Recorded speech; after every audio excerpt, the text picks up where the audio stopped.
everybody, and welcome to Dungeons and Drams. Tonight we are here with 4 other players. If you watched last week's episode, you'll know that Daffy is no longer with us. She's off on her own adventure, and perhaps we'll run into her again in the future. But for those of you remaining, I would love to know, starting with you, Ed, what are you drinking tonight? Well, I am doing something completely different from anything I usually do. I have Givon Chardonnay. Ooh. I don't usually drink white wines, and but I'm trying this one. So it's an unbarrel aged Chardonnay. So okay, yes, expanding my palate and such. Nice. My wife refers to Chardonnays as Chardonnays. Just whenever I go buy her wine, just don't get Chardonnay. So that's how she told me to remember it. So usually they're just very, very overly buttery. This one is not so much. So that's kind of fun for me. But yeah, I am playing. That's what I'm drinking, and I am playing as Agnomeio Banderas, the gnome fighter. Excellent. All right, Jason, how are you? What are you doing? Doing good, man. I am drinking this new bottle I just got from Nashville Barrel Company. It's the Nash Tucky. So it's basically barrels they buy in Kentucky. I think they age them for a little bit in Nashville, and apparently that's a very sought-after sourced whiskey in there. But so I'm gonna give it a try tonight, while I am playing with the rogue arcane trickster, the man, the myth, the legend, Alessio Morte. He's so dark. The dark one. He's so dark. So dark. Like, you can't even see his eyes. He's so dark. Those of you watching will notice that we have these new little cards on the side that are kind of giving some info about everybody. When I did Jason's, I was very tempted to just put black. But I thought better of it, unfortunately. Yeah, I should have done it. Should have like faded it so much like you could barely see it. Awesome. All right, so Clifton, what are you drinking, and who are you playing? Hello. I'm drinking. I actually just grabbed the closest thing to me. I just picked this up from my store. It's the Hirsch. Is it how you pronounce it? Hirsch? I would think so. Hirsch Yeah. single barrel. It's cast strength 128 proof. I don't know much about it. Like I said, I just picked it up, but they have 2 different. It's like a blend of 2 different mash bills, which, if y'all are curious, they're right there on the back. So it's double oaked. So not sure the details. Haven't tried it yet, but I'm excited to dive into it while I play the character of Knobolas, a half-elf warlock. Nice. Oh, and actually your card just came up. Perfect timing. And Adriana. I'm not doing anything interesting. Everybody else is changing it up or trying something new. I just have Knob Creek and Rare Breed next to me. So I'm going to do some Rare Breed. I don't know. I was like, we're going to start out something new. Let me have something, familiar around me for this. Okay. So, and I'm going to do that. Right? I'm going to do that while playing TaLin Creek, the not-so-stout half-lane ranger. She's pretty stout. Okay, and I am Bill, your resident DM. I am I'm very excited. I have this something to announce. So for the first time in a very long time, I've got a couple of new single barrel releases out. Finally. I won't go into all of that, but what I will tell you is I have 2 single barrels. One that is done by Barrel Spirits, which I'm calling the Apricot Affair. So it's finished in Armagnac casks, and it is super heavy on the apricot flavor. It is delicious. Of course, it's 8 to 15-year-old bourbons, and then finished for 4 months in Armagnac cask. And then I have a second one from Starward, Australian whiskey, which after talking to them, I could be wrong, or maybe their salesperson doesn't know all the details, but to what they told me, it's the first single barrel Starward that they've done in the U.S., and I called it Radiant Red Solera. And it's because it's finished in red wine casks, you're getting a lot of fruit notes and whatnot, but super good. Both of them, obviously, I really, really liked, and I'm excited to be back on it. So you can find a link to that either on thewhiskeydictionary.com, or I have a new website called whiskeydickpics.com. Yes. Very fitting. But how many different work accounts you going on your work account? Yeah.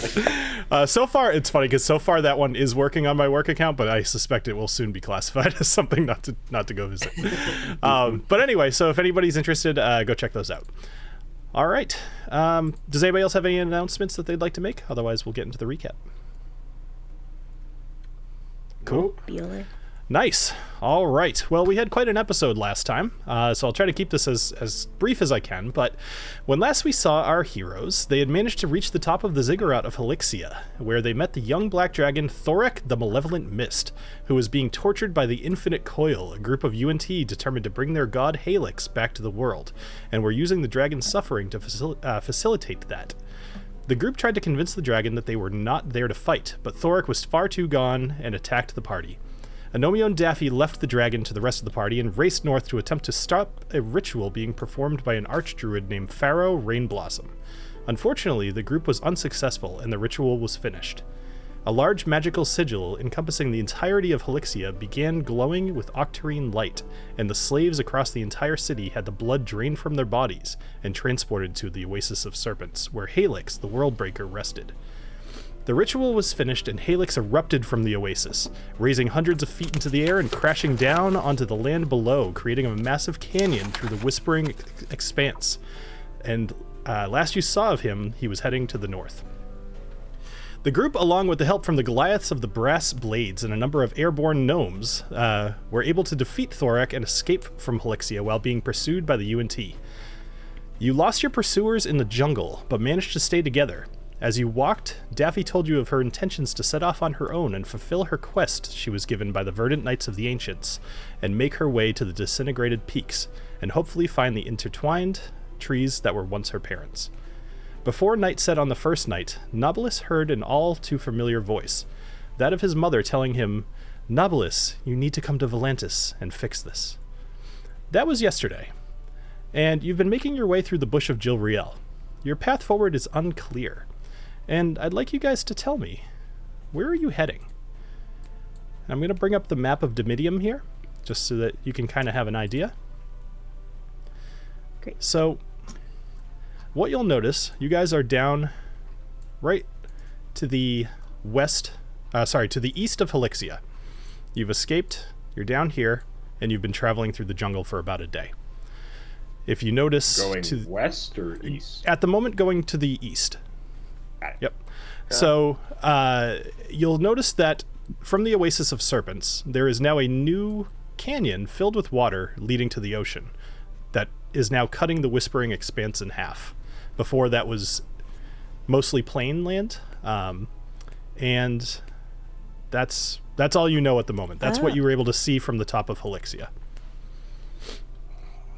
So tell me. So wait, so now the ocean is connected to the Oasis of Serpents, whereas before it was not. Yep. Correct? Okay. Interesting. The whispering expanse. Mm-hmm. And we somehow know this. Well, this is your map. I mean, you guys have a map, and you draw on your map. You're like, oh, big snake. No, but like our map got updated that the water is connected now? Well, we did see a giant serpent There's a canal. crash into the land and create a giant valley. I think we could probably put two and two together. Yeah. That's a pretty, like, think about it, how high you'd have to be at it. Okay. Anyways, I'm not going to argue with it. I'm glad we have this information, so I'll stop arguing. It's a magical map. Great. Adriana's science mind is kicking in. She doesn't. This is not working right now. Have you ever been on a hike and like try to, get yourself reoriented kind of thing? You never can fucking get high enough. Well, if you're short like me. Really See, I just stand up, Adriana? I don't know. I have to like climb the tree. So Clifton or Knobolas, you heard, or do we know that you heard something from your mom? And is that something we want to take into consideration? I mean, I can bring it up. Do you guys know like that? Do y'all know that I hear my mom? I don't even know if I've revealed that yet, officially. Like, I don't think so. I think we know that you've got creepy fugitive written all over you. I'll let them know, like, hey, something tells me we need to go towards Is it Volantis? I'm looking at the map. It looks like Voltanis. Volantis. Volantis. Okay. I think we should head that way, but I know that there's this dangerous expanse in our path, so I'm open to how we cross this. Do you think there's anybody at the Oasis of Serpents that's got a boat? Like they could just get us to the coast real quick? I don't know if anyone Locals? does anyone know if Locals? anyone lives around there? Can we roll for like history or anything like that? I would say either. Let's see. So TaLin has been in this area. The rest of you really haven't. But let's do this. How about either Agnomeio? You could either roll. Let's do this. Either Agnomeio and TaLin both roll, or TaLin you could roll with advantage. Let's do both of you. Let's do both of you roll. Sorry. Let's do both of you roll. Because you're a man of the world. I am. Yes. I'm so worldly. Oh, well, Hey, I rolled a 7. So where's my token? what's a boat? Oh, you might. What's a boat? All right. Oh. So at the moment, We don't if- know. We don't know if- Jack. you do. So I'll give you with a 7 though. I'll tell you that you do know that in the Whispering Expanse, it is pretty much just a gigantic field of grass. Like it's mostly barren, A but it plain? would not. Thank you. Yes, that's the word I was looking for. What I was, you know what it was? I was stuck on the what is it from Game of Thrones where they had the great grass sea or whatever they called it. I was trying right, to yeah. But anyway, so the Whispering Expanse is a giant plain. And although there are people who would live there, their settlements are very sparse and it's very hard to make a living there. In the Oasis of Serpents, it's very much the jungle, so it'd be strange if people lived there, but maybe. I mean, there was these jungle gnomes that nobody knew were around. Yes. My I bet sweet. there are Okay. serpents there. Just a wild guess. What? That's crazy. You have So to so roll we're thinking about going where to do what? So Let's we just gotta head northeast get on the same page. to Yeah. Volantis. So we either gotta find a river to follow, or we gotta find a road and hike up there, or Yeah. So sorry, what do we know about is it Volantis or is it Voltanus? See, that's what I was Volantis. confused. Think like Atlantis from a volcano. Oh. Is it to the right of the disintegrated peaks? It is to the northeast of the disintegrated peaks at the moment. That's typically where it stays, but this is a map. This is showing you that there is a floating city that is Right, generally stationed, and you can see there is a crater where Volantis rose from the ground. Oh yeah, look at that. I see the crater. Which is Man, spelled this is like- Voltanus. This is like That's, you did, Oh, it's- crap. right? Well, I have a typo. Volantis, It is. That's why I was like, that's why I questioned it I'm earlier. I so was like, sorry. wait, Wow. what? All right. Call that a issue. That's a typo. It's Volantis. Yeah. Okay. It's I just will- a No, language. I feel way better translation. that you guys Right. were like clearly not able to read. But apparently it's a I can't type. dialectical thing. Yes. In Dwarvish, it's Volantis, but in Elvish, Right. it's Voltanus. That's what I Yes. thought. Yeah. I thought he was writing in some weird language. I'm like, And it- that clearly says Voltanus. So Do you guys honestly we're think that I all would give you a agreed- location called Volt Anus? That's Zero chance. It's shocking. with laser nips over here, why not? Absolutely. That's what I meant. Oh wait, it's not called Voltanus? I'm not interested anymore, sorry. Never mind. Mob lied. It is Volantis. Tell you what. Let's see. You know what, Clifton? Only because you once claimed to be from Volantis. Why don't you roll a history check for me to see what you know about the city? Right. Not much. Looks like we gotta go through freaking Mount Doom and Mordor to get there. Jesus. Ooh, a 19. Oh. That's Okay. a nice roll. Fantastic. Well, you know quite a bit. Maybe I actually. am from there. Wait, I don't know. that was a nat 20, but you just have a -1. Of course I do. I just wanted to clarify. That's I a mean, he thing. obviously sucks at history, but it's great at nipples. I'm like, wow, he rolled a nat 20. Why is it? What? So you know what happens is as you're thinking about this, you hear your mother's voice is kind of filling in some of the blanks. But so let me tell you quite a bit about Volantis.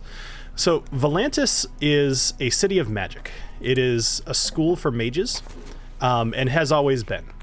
When the disintegrated peaks, before they were the disintegrated peaks, they were simply part of the Thunder Howl Mountains.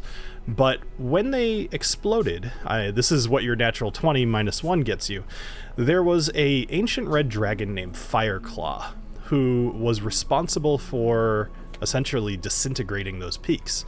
There was a gigantic blast, pyroclasm, etc., and the mages from Volantis covered the city in a giant shield and had an out, which was to raise the city from the ground. And they ended up flying it over the ocean.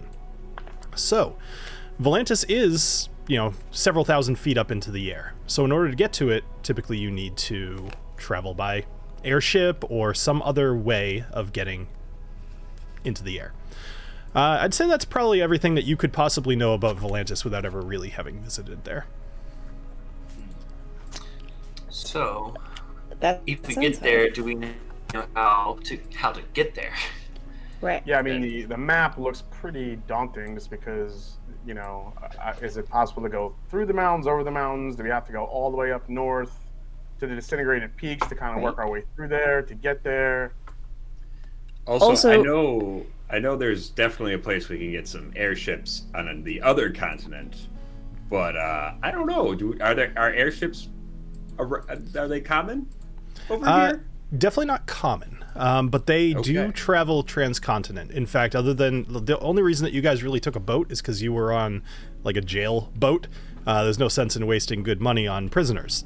So it is not common to take an airship. Like I would doubt that any of you have ever been on one, other than possibly TaLin. You tell me, TaLin, would you have ever taken an airship? I was literally about to ask, like, could I have taken I'm pretty sure I did take an airship from the Titanic chasms to get over here, because I made some bank over there and was able to afford it. Absolutely. That makes sense. And a ride on an airship would be pretty costly, to the point where many people who have to ride on them frequently would own their own.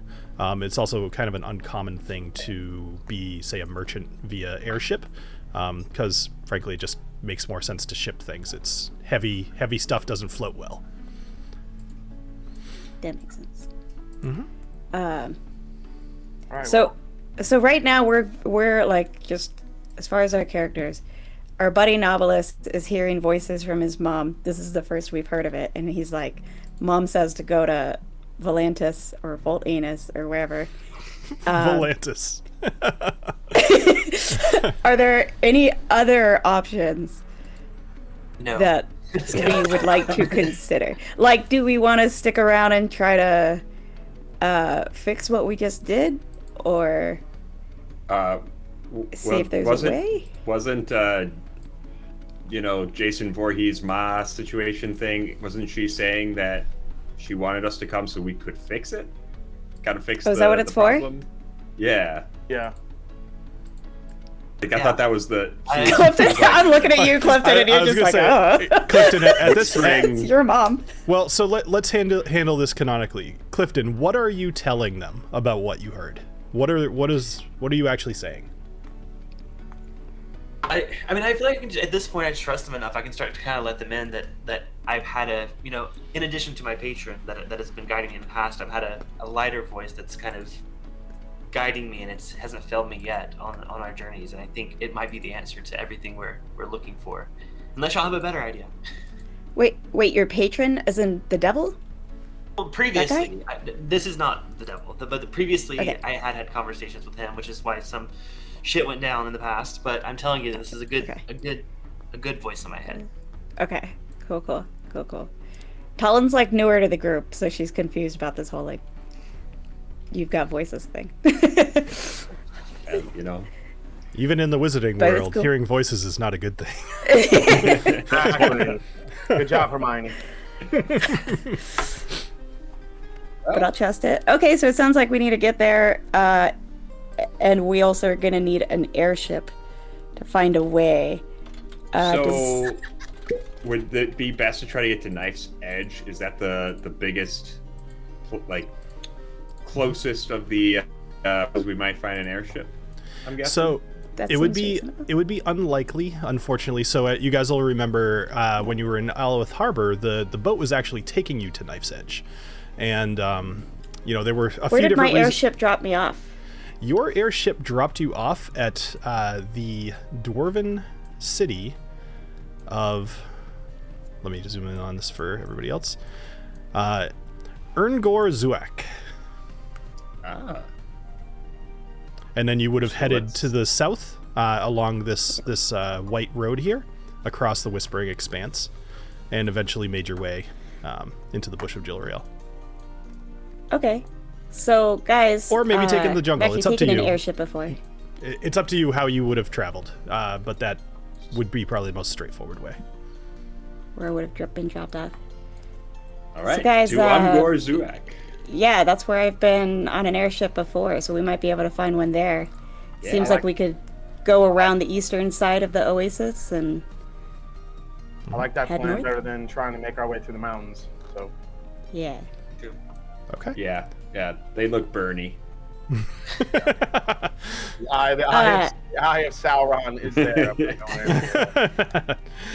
Knobolas, being from Volantis, do you know if there's anything special you need to do or know or be to find it? Since it Let kind me of floats also around. let y'all know a little secret. I'm not actually from Volantis. So, You rolled the 20. no, I forget. I'm from small town somewhere back on our first continent. I don't remember the exact name of it, but I'm not from Volantis. So you are from the. You lied to us? You're from one of the Always towns. necessary. You're from one of the towns on the north western side of Lithuania, one of the port towns. Okay. Yeah, I'm not far from there, but I'm definitely not from there. But my mother was a very high-ranking elf, and I think she's guiding us towards something good here. Okay. All right. Let's go. Listen to Mom. Yeah. All right, we're going to head up to Erngor Zuak. Erngor Zuak. It's a pretty cool name. Excellent. So we're going to be traveling through the jungle a little bit. In order to make your way through to Erngor Zuak, which, by the way, just out of game, every freaking suggested dwarven city is like wicked hard to say. Of course. I keep trying to read it backwards. Like, is this a hidden word? Like, is it? Yes. Kozrogneraru. Anyway, all right. So your plan is to head along the southern edge of the Oasis of Serpents, kind of over to the eastern side, and then head north? Correct. Okay. So tell me, is your path going to take you more so towards the Whispering Expanse until you get to this kind of this whitish road, or do you guys plan on sticking closer to the mountains? Do we try to cross it? What do y'all think? Should we? I think we should. So when we follow the southern edge until we get to that river, and then we try to ford it there, and and then follow the plains north. So we're on the northern bank of the river. So we're not like especially in the since there mountains. seems to be an actual road and a path that would make sense to follow. Yeah, I'm with you guys. Okay. Or we can go through the mountains. There may be more things to kill there. Yes. So I'll remind. Into a volcano for no reason. Let's do this. Who hasn't rolled anything yet? Jason, why don't you roll me a history check? History check. Okay.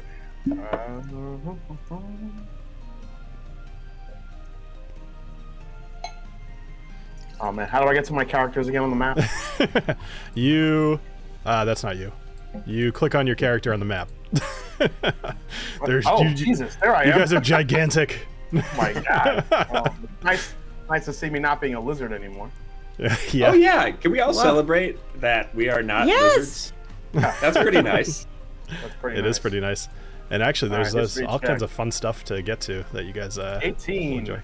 All right, with an 18. Okay, so a couple of things, just because you kind of mentioned about the mountains. So the Thunderhowl Mountains are home to a number of giants. You had kind of learned about these when you were at the Lizard Folk camp with the Miscales. So if you were to go towards the mountains, I would imagine that at some point, if you get too close, giants might become a thing.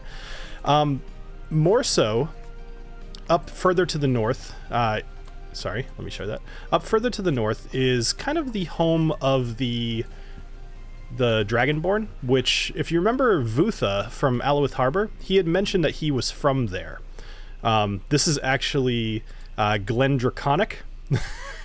so I work Glen... with him. He's a good guy. I like Glen. so Glen Draconic is where all of the Dragonborn are. So more just giving you a lay of the land over here. So Nice. I will continue with what you guys told me, but if at any point it changes or you want to do something different, let me know. Okay, so we'll do this. It's going to take quite a few days to travel here. So we're going to do kind of like a little thing here. So who would you guys say is probably the most proficient? Well, let me try this instead. Tell me how you guys are traveling. Sorry, it's been a couple of weeks.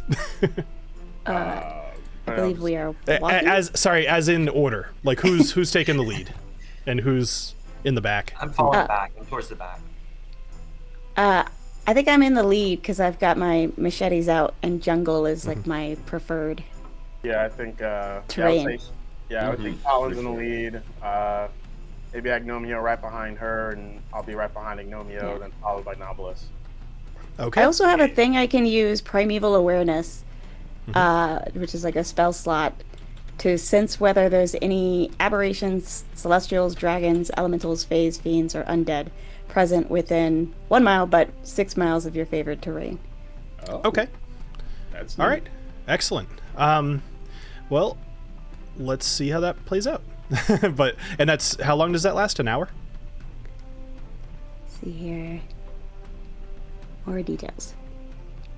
For 1 minute per level of the spell slot you expend, you can sense whether the... So for 1 minute per level, so I guess like I can Okay. So it cast wouldn't be an all-day and know thing. for... Yeah. Right, it would just be like Okay. for a bit. So for don't however waste long your, it takes us to go that many miles. So don't waste your spell slot yet. It would make more sense for you to tell me when you'd like to use that. If it Yeah. only lasts for a minute, because you'll be traveling all day for several days. Yeah. Okay.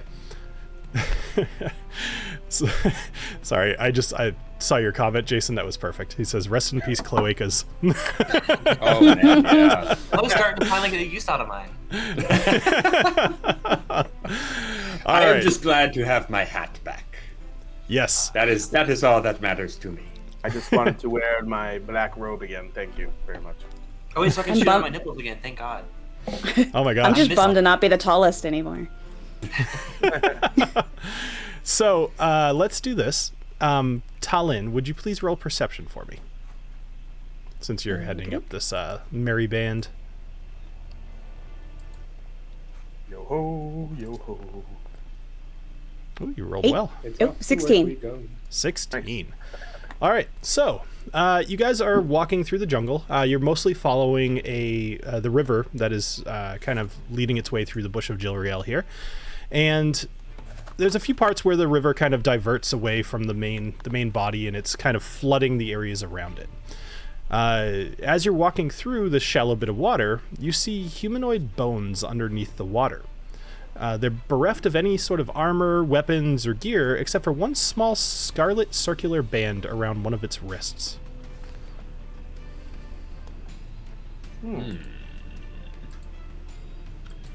So, along the riverbank, we see human bones just hanging out and like So a weird bracelet on the wrist. Is that correct? Correct, yes. And they're under the water. They're under the water, yes.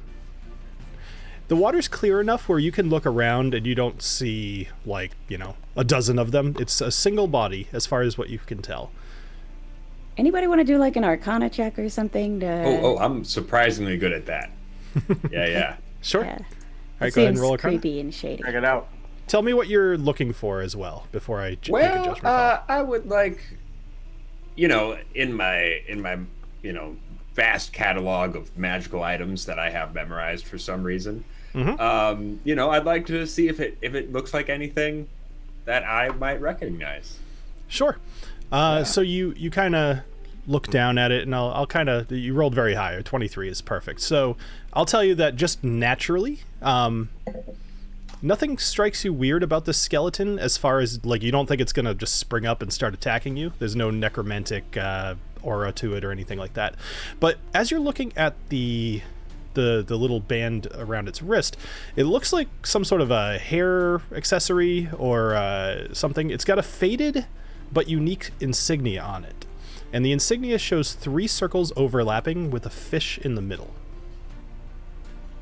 Ooh. Any of us ever seen an insignia like that before? 3 Roll his- circles, thing with a fish. I would say, who's got the... Who has the highest history ability here? It'd just be something +3. good to know. Yeah. We need to make like a Excel sheet where we can just I have each a couple other's, things like, written side down, by but side. sometimes things change too, especially when you guys level up. History. So I have a +4, and then in parentheses That's you 14. then. Okay. All right, so go ahead and roll history for me, please, TaLin. Okie dokie.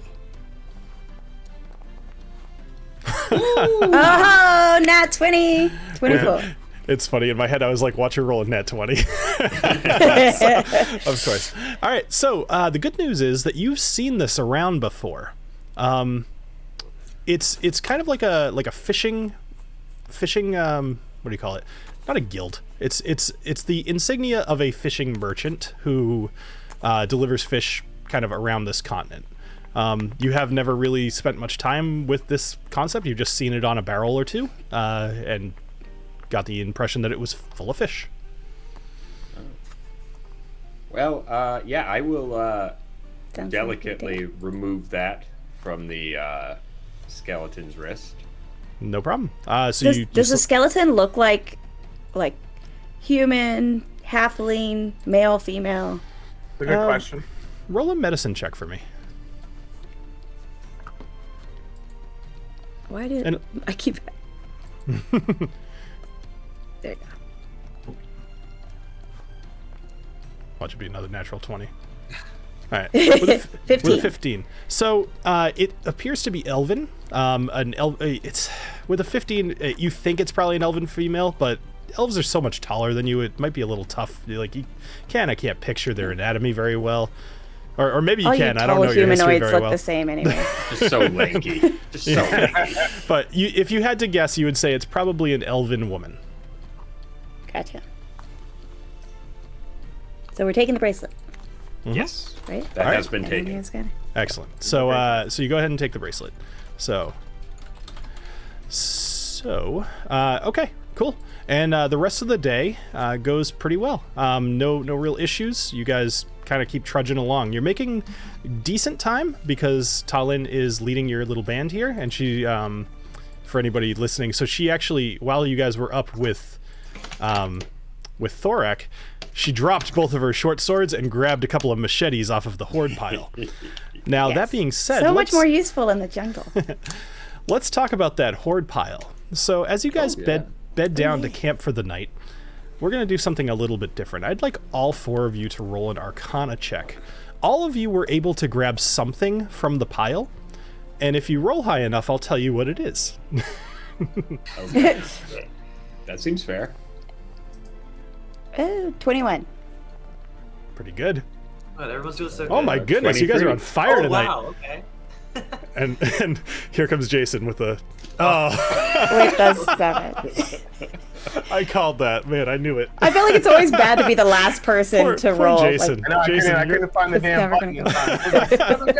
gonna Jason's rolls are always terrible. Like, So TaLin, Agnomeio, and not quite. You guys rolled Arcana. Not quite Knobolas. In my mind, I had it as I wanted you to get an over a 20 in order to give you all of the detail. But I will tell you Over both a 20?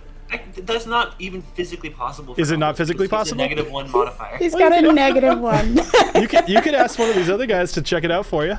But That's let's right. wait until the next night.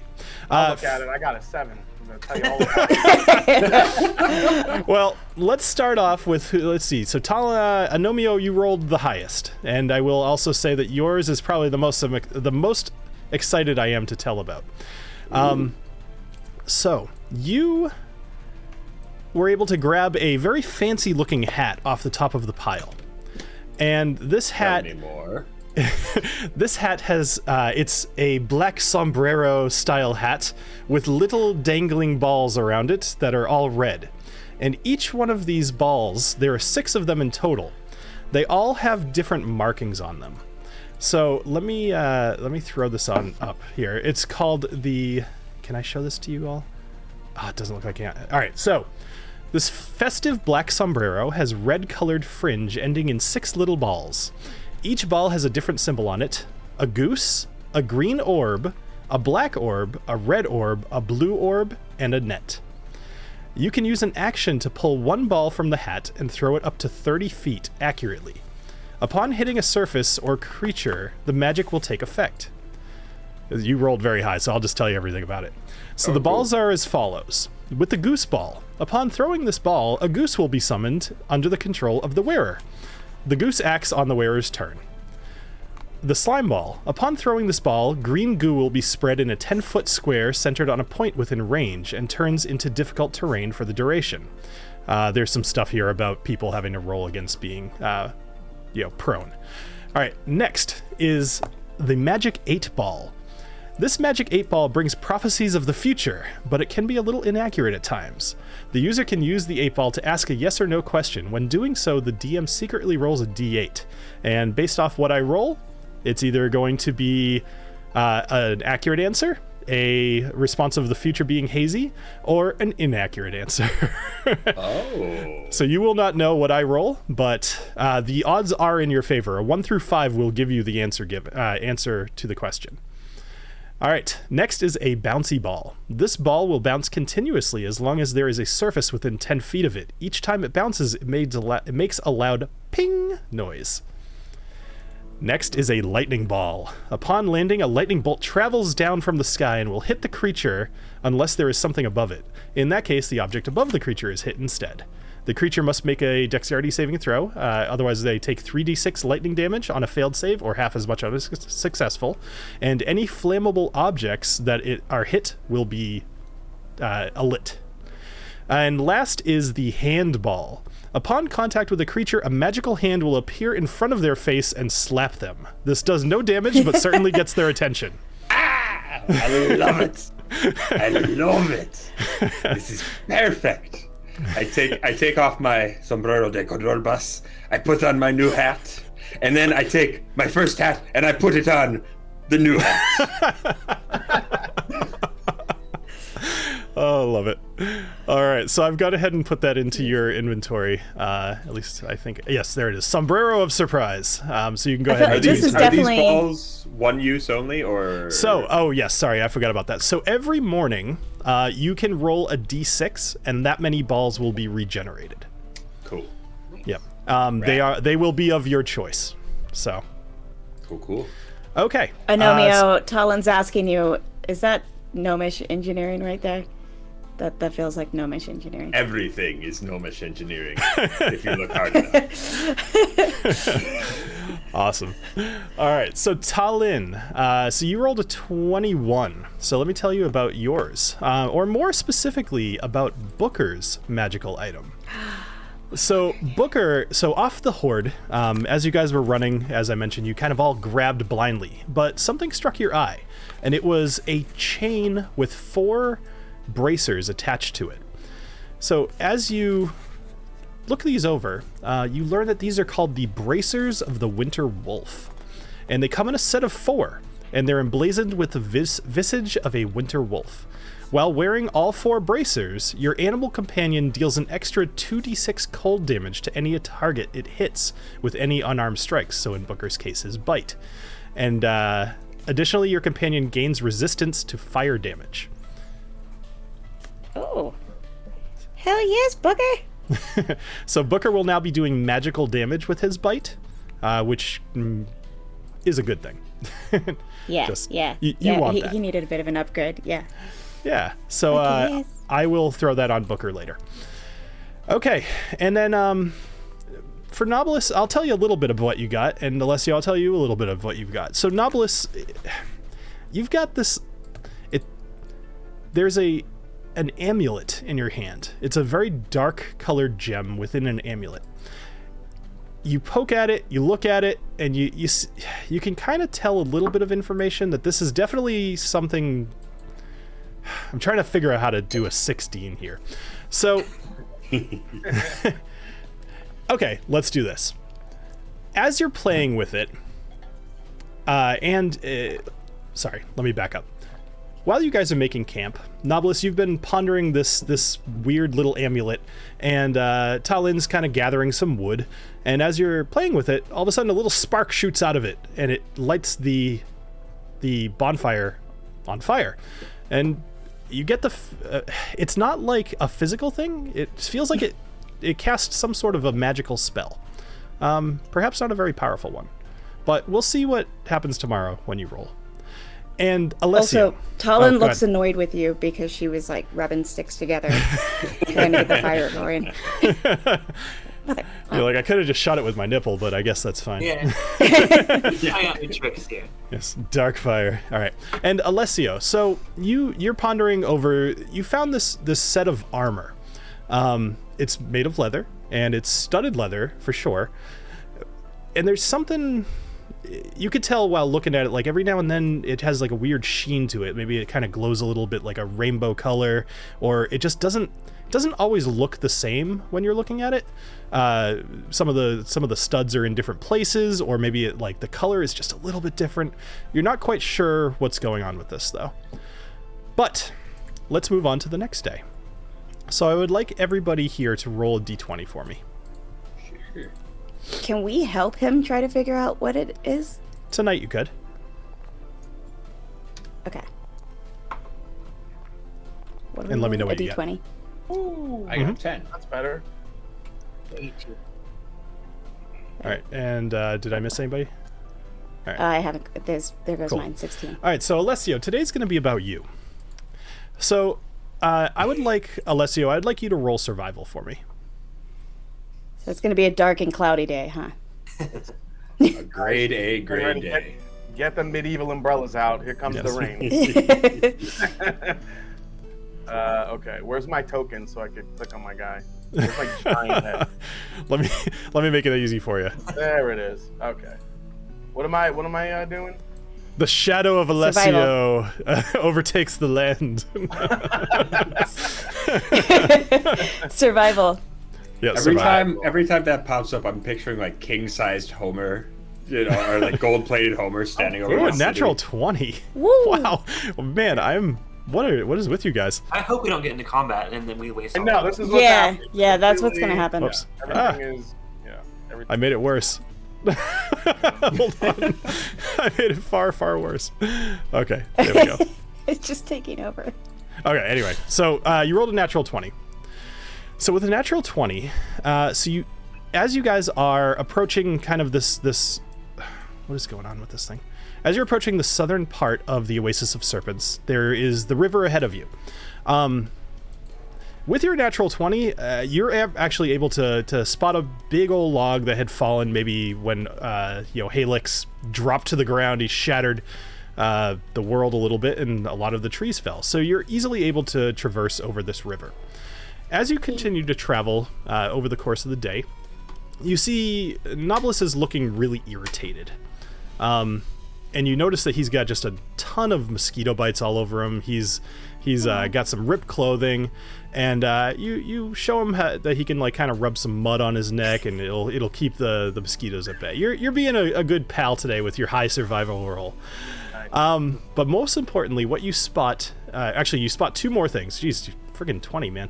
All right, so you find a large stone well that's covered in vines and moss, and not that kind of vines and moss. I wouldn't do that to you guys again this close.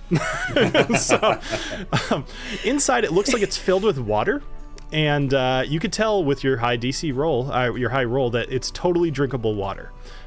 So I would say that you guys are able to completely refill your water skins. You're going to be good for a while, and we'll even pick right here to camp. So as you guys are setting up camp, one more thing, Alessio, you spot a wild boar. You're kind of maybe off taking a leak or something, and you see a wild boar rooting around in the ground for mushrooms or whatever else, and you totally have the drop on it. It seems distracted. What would you like to do? man, if I have the drop on it. I would think it had the drop on you because you're the one who had to go to the bathroom. Yeah, well, is going with the to natural bathroom as 20. well. Apparently, Dig a little cat hole. Apparently, he's in my line of sight as I'm being on the tree, just kind of peeking around.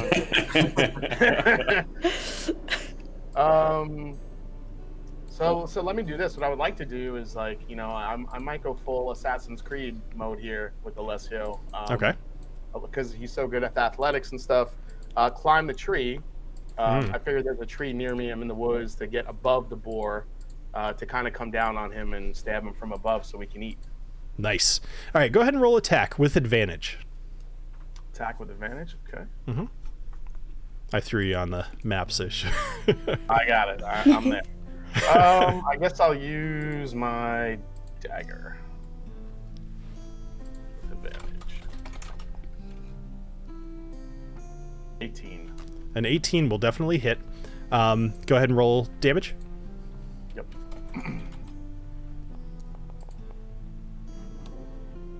Ooh, piercing 7. 7. So, and you just have the one attack. All right. So the boar, you pin it to the ground and you stick it right in the ribs with your dagger, but the boar starts to run away. It is immediately fleeing from you. Would you like to do anything? Well, yeah. While it's fleeing from me, since now if he's running from me, I should have advantage on the attack, right? If he's running away from me, You would be able to potentially. I will give you an opportunity attack on it. all right. Oh, Well, you know I'll do what? it. No, I'm sorry. No, that was totally like an advantage. You could roll sneak attack damage on that. Drop down from the tree. Oh, yeah. Okay. Yeah. All right. That is like the sneakiest sneak attack. Sneakiest Right. sneak attack ever. I knew there was a reason I was having you drop from a tree, or well, just sneaking up on it anyway. Yeah. All right. So let's see here. Oh, let me go to my bonus action. By the way, Talisker 18. Holy crap, this is delicious. Is it good? I saw it at the store this weekend, and I was like, I gotta have it.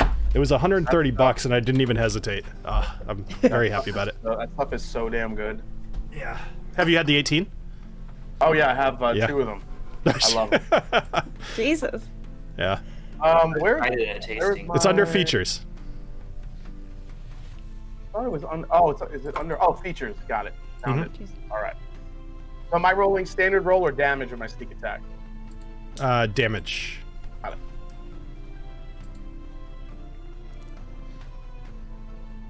$11. Okay. So a 7 plus 11, that's 18 damage. That will be enough to kill this pig. So tell me about it. We're having pork tonight. Don't we have a pork stack? Or did we lose that a long Yeah. time ago? But this is fresh need pork. more pork. Yeah. So basically, Fresh as I'm up perched on the tree, basically I jump down, do a flip, and come down with my knife right on top of the board, in the base of his neck. He turns over. I stick him in the stomach, and it's a nice clean kill. This way, didn't damage anything. We're gonna have some nice fresh meat. I throw him on my shoulder. I go, "Hey guys, look what's for dinner." Ah, very good. I run over very excitedly. In my dark Alessio voice, I say, "Agnomeio, look, I have something for you." Thank you, my brother. Excellent. All right, so you guys all gather around the fire that Knobolas randomly started, or maybe that was last. I don't know. Whatever. Anyway, so you guys gather around the fire. You cook up some pig and eat happily. It tastes much better than the meat that was out of the Salt's sack of yum yums. Is that what it's called? Salt's But is yum that yum because sack we or put something some like of that? the? Aren't there flavoring like seasonings Right, though right. that we got get from that the bag seasoning too? from in there. You do have the Yeah. seasoning. I mean, you could Yeah. certainly use that. Salt's bag of yum yums. Yeah. We don't need the Yeah. seasoning though. It tastes so good. It's so It does fresh. taste very, very good. All right, so No, you always need seasoning. You always need seasoning. I'm white. What do I know? No. Freak it. TaLin's over here like, nope, I'm putting seasoning on my piece. I resent that remark. I eat the spiciest stuff that you could possibly I'm just imagine. kidding. Don't No, be I'm not offended. I I'm more I saying I'm the appreciate that exception. Clifton said it for Yes. me because Yeah. I felt like I couldn't say it. I'm the be exception to honest, the rule. I didn't used to put anything on my food until I got with Erica, and she has changed my life in that regard. Let me tell you, I will occasionally put chipotle in my mayonnaise, and woo! No, I'm just kidding. I'll So, Party all right. time. All right, let's go ahead and figure out what you guys have. So, Knobolas, I'm going to give you advantage. Well, you said that you don't have. This is going to be your second night here, rolling for this magical item. I'm going to make it a 17 DC. Go ahead and roll Arcana. And then Jason, same deal. I'm going to lower the DC here because it's now the second night that you're looking at it. Are we able to assist? Let's see what they do. Is that a thing? Okay. That's a no. I'm just Not trying with to help. advantage or anything, right? Just normal. Correct. So we're rolling Arcana. So it's a lower DC. All right, so Knobolas, you know what, TaLin, why don't you give him a hand? How do I assist? Do I just roll Arcana? Just roll Arcana. Okay. And Alessio, why don't you give him a hand, Ed? Sure. And you guys can all pile on the Anything third from night. that. Sorry, my assist was not very. Oh, damn, Alright. Agnomeio. Damn, Anomio. So I really know a lot about magic, even though Yeah. I never do it. 23 for Anomio. That's crazy. So Agnomeio, you see Alessio kind of looking at this piece of studded leather, and you walk over and he's just of meat. perplexed, right? And you pick it up and you're like, oh, you're holding it upside down, and you kind of flip it over, and then now that he's looking at it, he sees that this is a glamored studded leather. So what this is it is a +1 studded leather armor. It also, as a bonus action, you can speak the armor's command word, which you're welcome to pick yourself, and it causes the armor to assume the appearance of a normal set of clothing or some other kind of armor. You decide what it looks like, including color, style, and accessories, but the armor retains its normal bulk and weight. The illusory appearance lasts until you use this property again or remove the armor. So basically you can make it look like whatever you want, be it maybe it could have been a cloak of the infinite coil, or it could be, a guard's armor or something like that. So this may help you in the future kind of sneaking about. I like that. Yeah. Cool. So I'll toss that on your character for you. And poor Knobolas, you're just still playing around with this amulet. You kind of you put it on your head. You maybe you try to squeeze it together with your pecs and it doesn't work. Can it shoot another spark or something? Just get a little hint of what it's doing. Let's see. Hold on one sec. I wanna make this fun. Maybe kiss it like the golden snitch in Yeah, there you go. You think I haven't tried that already? You haven't said you kissed it yet. I'm just saying. I was saying this amulet's been places you guys have never seen before. Every possible. I've tried every possible orifice. So, so as you're playing it with it this time, actually a bunch of insects fly out of it and they just start swarming around you, and they're really, really annoying for a couple of minutes and then they leave. I'm so not glad that was said right after the whole "it's touched every." Thankfully, this came after it was expelled. So, you guys get another good night's sleep, and you start making your way the next day. I would like you all to roll one more d20 for me. Sure.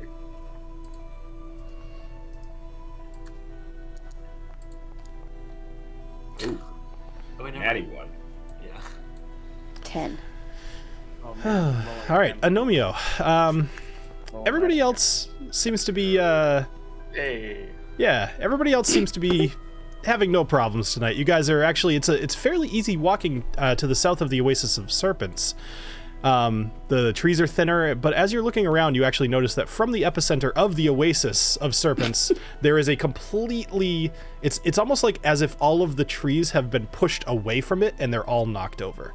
But being the shortest one here, you're having a lot of trouble kind of climbing over them, and the group is having to wait for you a bit, and because of that, it's going to actually add a whole nother day of travel onto this. Oh, geez. But TaLin is looking at you like, this is pathetic, while I'm writing Booker and he's just jumping over all of them, no problems.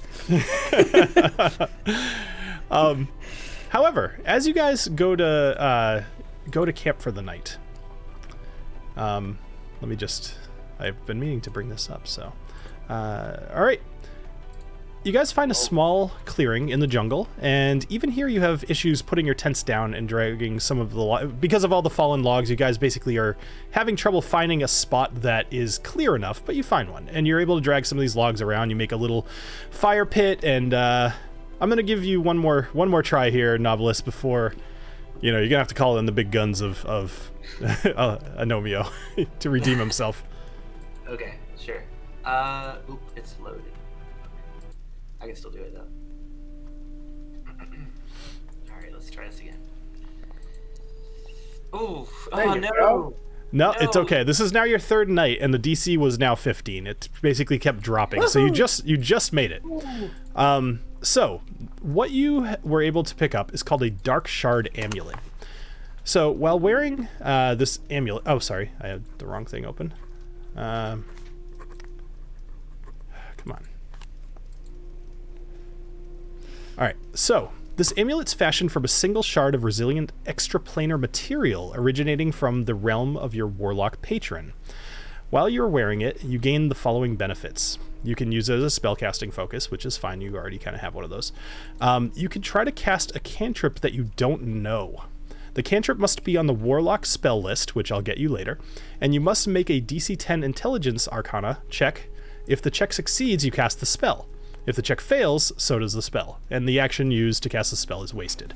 In either case, you can't use it until you finish a long rest. So, you have a much larger access to a whole bunch of cantrips that you wouldn't normally have. And like I said, I'll get you that list.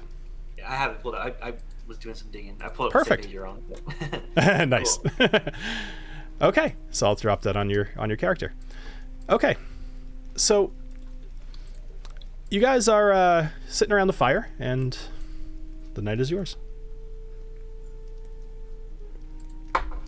You want to bring some bourbon? Yeah. It's a night for pours. Sounds good. This is Still shady. drinking up This on is shady. Or this journey. This is Really? true. We should all be That drinking. I feel like Agnomeio would totally have some drinking song. A drinking song. Yeah. Campfire. Campfire drinking song? Oh boy, you put me on the spot here. It was kind of mean. Ed would just have this, not Agnomeio, just Ed. Like, I'm sure he has Exactly. I just kind of assumed. I'm trying to come up with like a Spanishy drinking song for my character. Oh, yeah, that wasn't fair. Yeah. La cucaracha. You know that one? So let Ya no me puede caminar. So let me save you here, Ed. So, as you guys are preparing for bedtime, I'd like to know, how are you guys planning on keeping watch? And if so, who is going to keep first, second, and third watch? I'll do first watch because, like me, Alessio doesn't sleep much. I'll do second watch. Okay. I guess I'm third. I'll do fourth. Okay. All right. So, Alessio, all of you go to sleep, and about an hour or so goes by, and you hear Booker snoring from TaLin's tent. So cute. Nice. Very, very, very loud. But He had a bit too much to drink, so sorry. you notice a mist starting to kind of creep out of the woods. And it doesn't necessarily alarm you at first. You're near the Oasis of Serpents. The temperature has kind of dropped. It's not unusual for a mist to kind of be forming. But it feels very cold. And as this mist is forming, you notice the smell of rotting fish. Oh man, it's the Dementors. Throw that bracelet away. Was that a thing with them, rotting fish? I don't recall. No, just like when it gets cold and misty. Like, Oh, Yeah, just the mist and cold. Yeah. Yeah. We're rewatching Something that series miserable. with the girls. We just Yeah. started it, and so I'm only on the second movie, so it's been a while. All right, so the mist comes in and it smells like fish. That's interesting. So I'm guessing low Yeah, tide. thanks a lot, Agnomeio. I'm guessing it's man, where would that be coming from? And it's not like we're that close to water right now. Well, so you kind of are. So when you guys were looking at the map, basically you are camped not like on the shore, but you're probably only a couple hundred feet from where the Oasis of Serpents was. Which is now a much lower water level. Yeah, so I'm guessing low tide, temperature's dropping, smelling the fish now coming in. Can I send out Neil to do some investigating? Sure. I am curious. Neil. Does Neil have? Can Neil does not have dark vision. He doesn't. He does not. But Neil's sitting on the log right next to you. All right. I mean, I would think he'd get pretty excited about that fish. Free snack. How about this one's tough. I don't want to venture too far from the group, obviously. But is there a way I can investigate or roll perception to see what I can see through the fog? Roll perception. Okay. Oh, jeez. So you are convinced that what you smell is basically just fish from the Oasis of Serpents. Okay. All right. That makes me think it's not fish. Yeah, it makes me think it's not fish. So there's Hey, Miss Metagame. You're not even awake. Something in my dreams. Something emerging from the from the actual like ocean and coming towards us. Let me see. What do I have here as far as spells? Yeah. Well, so do your best you to just, act in like, character. put some- You rolled a 1. You have no reason for alarm at the moment. Yeah, no reason for alarm. So I'm Stuff just some fabric up your nose and counting on with the call flow. it a day. I'm gonna stay You're up, asleep. kinda I'm look muting you. around. Basically, I'm just gonna, I think, just kind of stay up. And now, I think, even though I have no reason to believe it's anything else, I think Alessio would still be kind of alarmed. Like, what's this fog? How is it gonna kind of overcome us? Sure. And we're not gonna be able to see anything. So I think I just want to keep an eye on it. Sure, that's reasonable. Are you gonna just sit at the campfire? Are you getting up, walking around? What are you doing? I want to stay at the campfire just in case. Okay. I don't want to get too far from the group. And if Neil can't really see in the dark, I'm not going to send him out either. Sure. So, from behind you, I will say, with that natural 1, from behind you, you feel a cold hand place itself on your shoulder. Oh, Jesus And as Christ. you turn around, there is a skeleton directly behind you. Walking Dead. Now, I'd like everybody here to roll initiative, because we are very much going to be in combat. However, those of you that are asleep, you'll be skipping your first turn, assuming you wake up for some reason. You'll be skipping your first turn. Go. You're saying I should have used my primeval awareness before going to bed. Look at this! Right before the barrel. Now I'm rolling like crap. When before I was rolling. I know you guys rolled like Guys. crazy. I'm gonna have to start having all kinds of stuff at the beginning of the episode, so you guys get all your good rolls out of the way.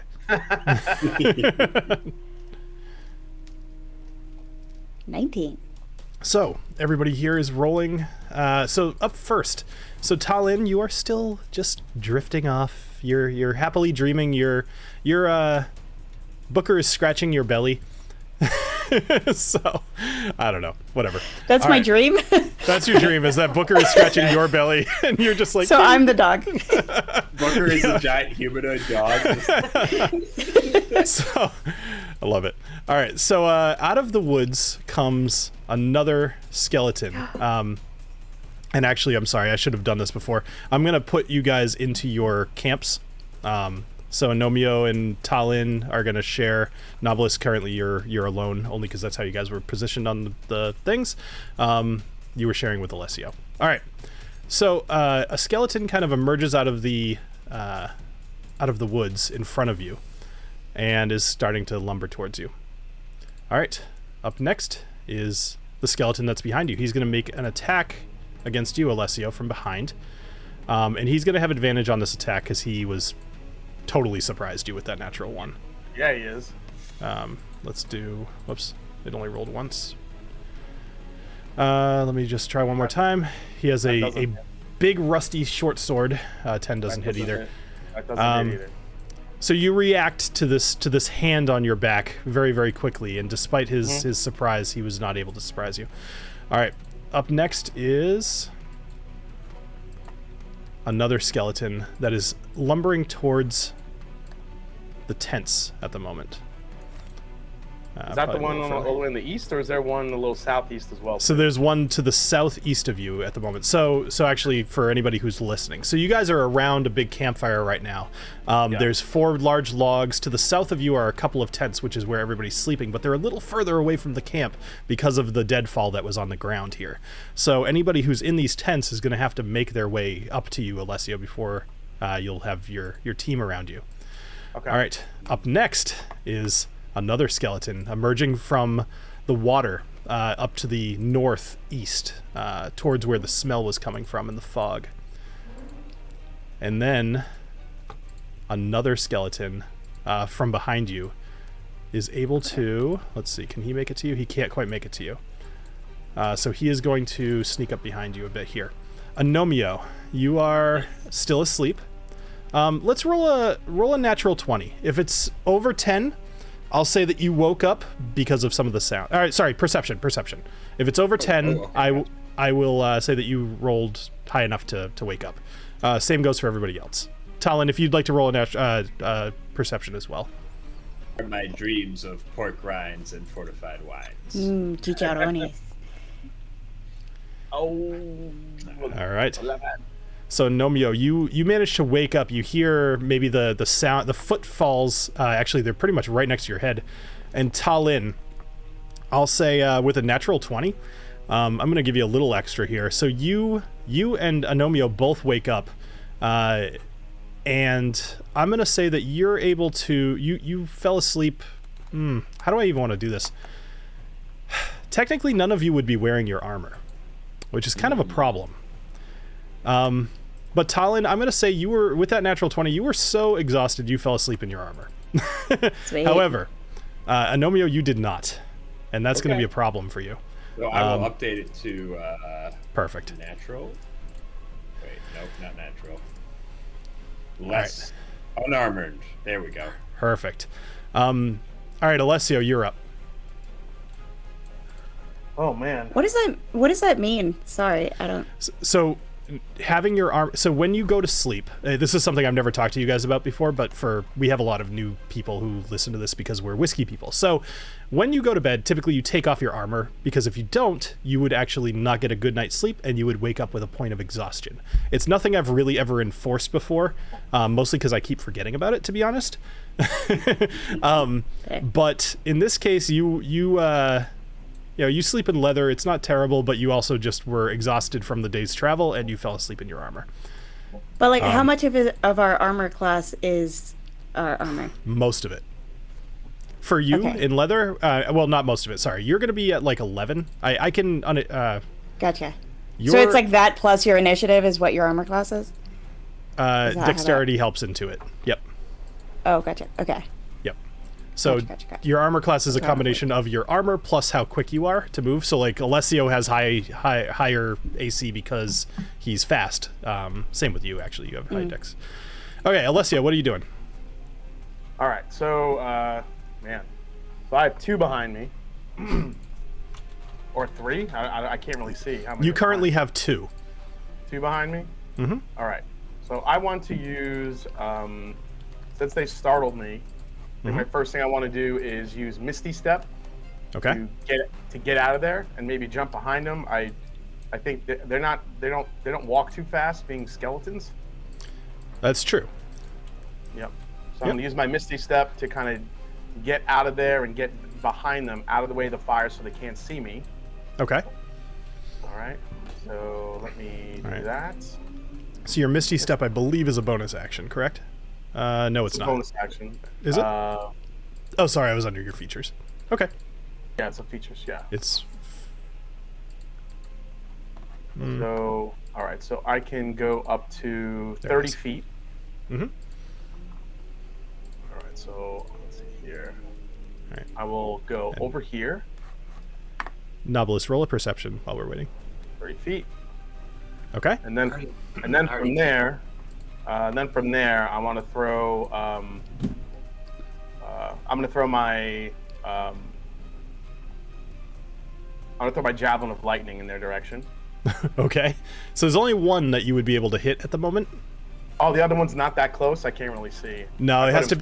Yeah, I mean, well, so so that's kind of the point, is that you can't see. it's nighttime. Although that is. Sorry, this guy's actually invisible. I'm sorry. That was the second guy. Oh, there's a second guy. Got it. Yeah. Got it. Okay. Sorry about that. That makes more sense now. Yep. Okay, so that was my bonus action to kind of get away. Mm-hmm. What I want to do is get behind the one that's furthest north here. Mm-hmm. So I'm gonna shuffle that way and use my my rapier to attack him from behind. Perfect. All right. No advantage here, Okay. despite the behind, only because they're watching you. But a Nice. 23 will be more than enough to hit. So go ahead and roll damage. Okay. And Knobolas, what did you roll for perception? 13. 13. Perfect. So you're hearing enough noise to wake up. All right. So you do 6 points of damage to him. Yep. All right. It's cool. So you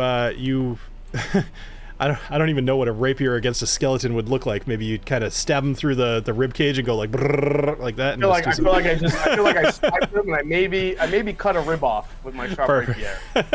Excellent. So the skeleton kind of looks down. He's like, he looks down at his fallen rib, and okay. Anything Better else? be careful. A woman might come out of that. Right. I was trying to think of something. All right. What else? Anything else? Yeah, I think that's it. I already used my bonus action, so yeah, I'm stuck right where I am. So Okay. Excellent. So, up next is Knobolas. Right, so I'm awake now, right? You are awake, yes. So, sorry, that was your turn, is to wake up. All right, up next is TaLin. Okay. So you are fully awake. You are inside of your tent. There is a skeleton on the outside of the tent that you haven't seen, but you presumably heard, and that's why you woke up. Okay, so I can hear it, and I can hear that it's like, if I go outside the tent to the right, there's a figure moving around kind of deal. Well, if And I'm you walk assuming outside, yeah. It's not Alessio. Cool. So I am running out of the tent around to the side with my machetes out, and Booker is following me. Okay. I'm gonna try to hit it. Okay. Foundry has given up the ghost on me. That's okay. I'll move you. I'm just gonna roll with actual dice. Okay, sure. It's still just D20, right? Just to hit. Yes, I'll help you out with all this. Okay. 9. 9. Okay. So you have your machetes, which I Plus believe. Let's do this. Go ahead and try to get back into Foundry just because it'll help. But machetes Yeah, are I'm going to tried. be. Well, what are they? Oh. Sorry, I'm gonna ignore that part. 18. So you have a, what the hell is that? +3. All right. So what did you roll? 9. 9 plus 6. Yeah. So 15. So a 15 will 15. hit. Woohoo. Excellent. So go ahead And and I'm roll another in attack now, dice so I'm if that's gonna what you roll. want to do. Yeah. I'm gonna roll for damage. Oh yeah, I'll roll another attack. Also, oh, that did not hit. was an No. 8. So you did 9 damage and the So, other one, yeah. Yeah, I'm swinging wildly in the dark, but Booker is also coming up and biting. You know, he definitely smells these bones and bites into one of them. Okay. Oh my god, everything is so tiny. Sorry. That's okay. Bite. I will say, as much as I'd like him to be wearing his new bracers, he probably wasn't. Okay. in his, Well, you would have while gotten he- him while he was yesterday. sleeping. So you would have got Yeah. while he was sleeping. Yeah, okay, that's fair. Yeah. All right, a 17 will hit. But 17.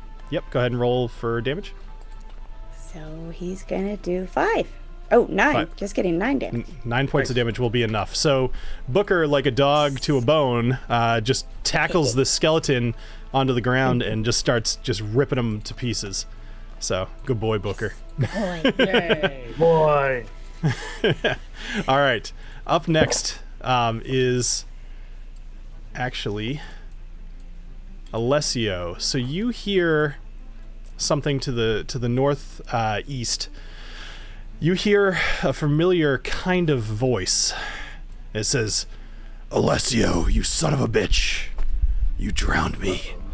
You will die."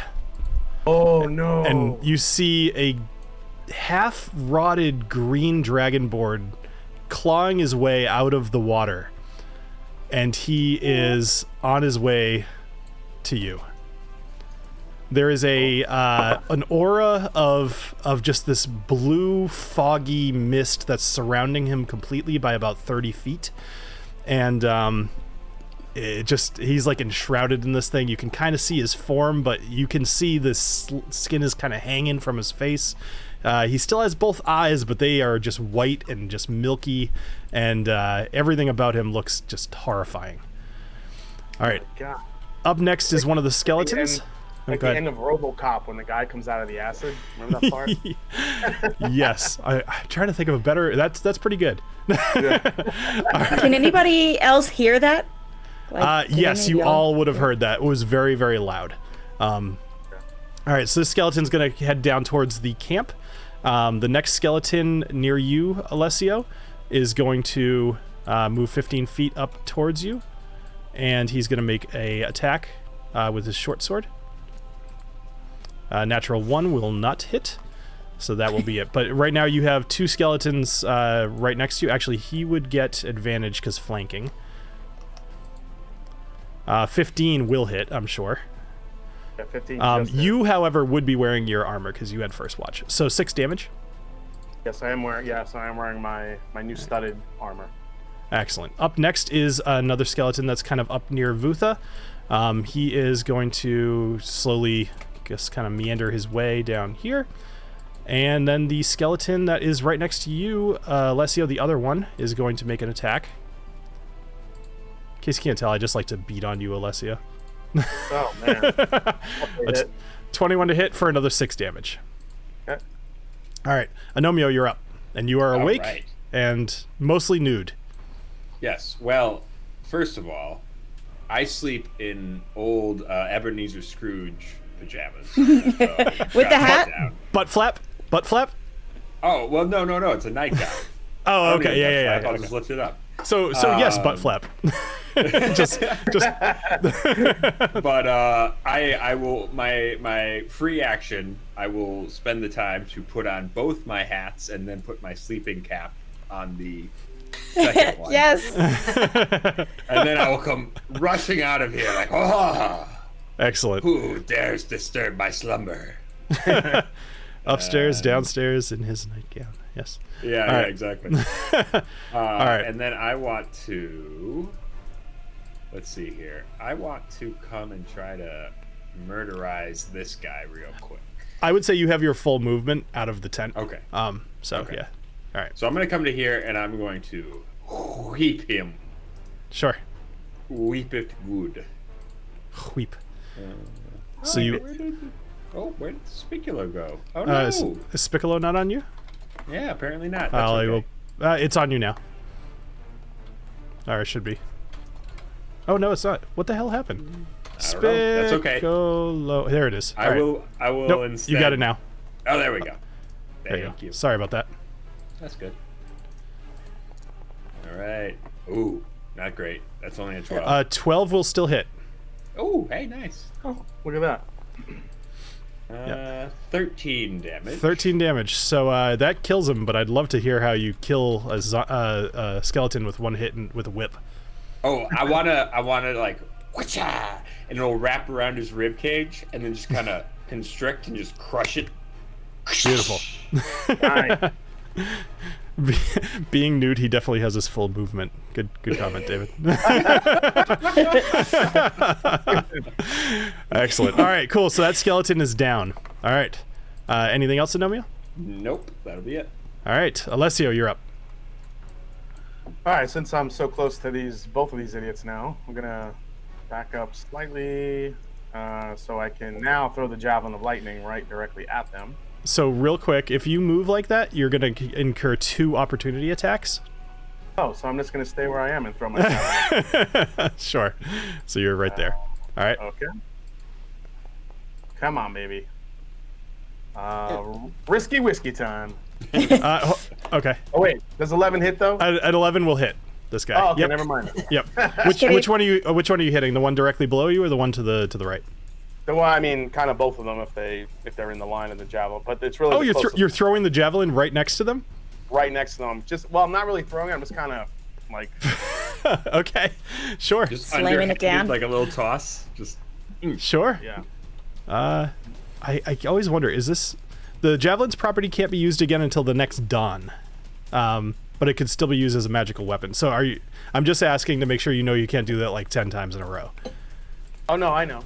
Okay, cool. Just making sure. All right, cool. So go ahead. I just feel like as both of them are together, it's always Yep. usually the best time to use it. So. Well, I'll just tell you, like, there's almost no way that you would be able to roll low enough. So you kill both of them with this javelin.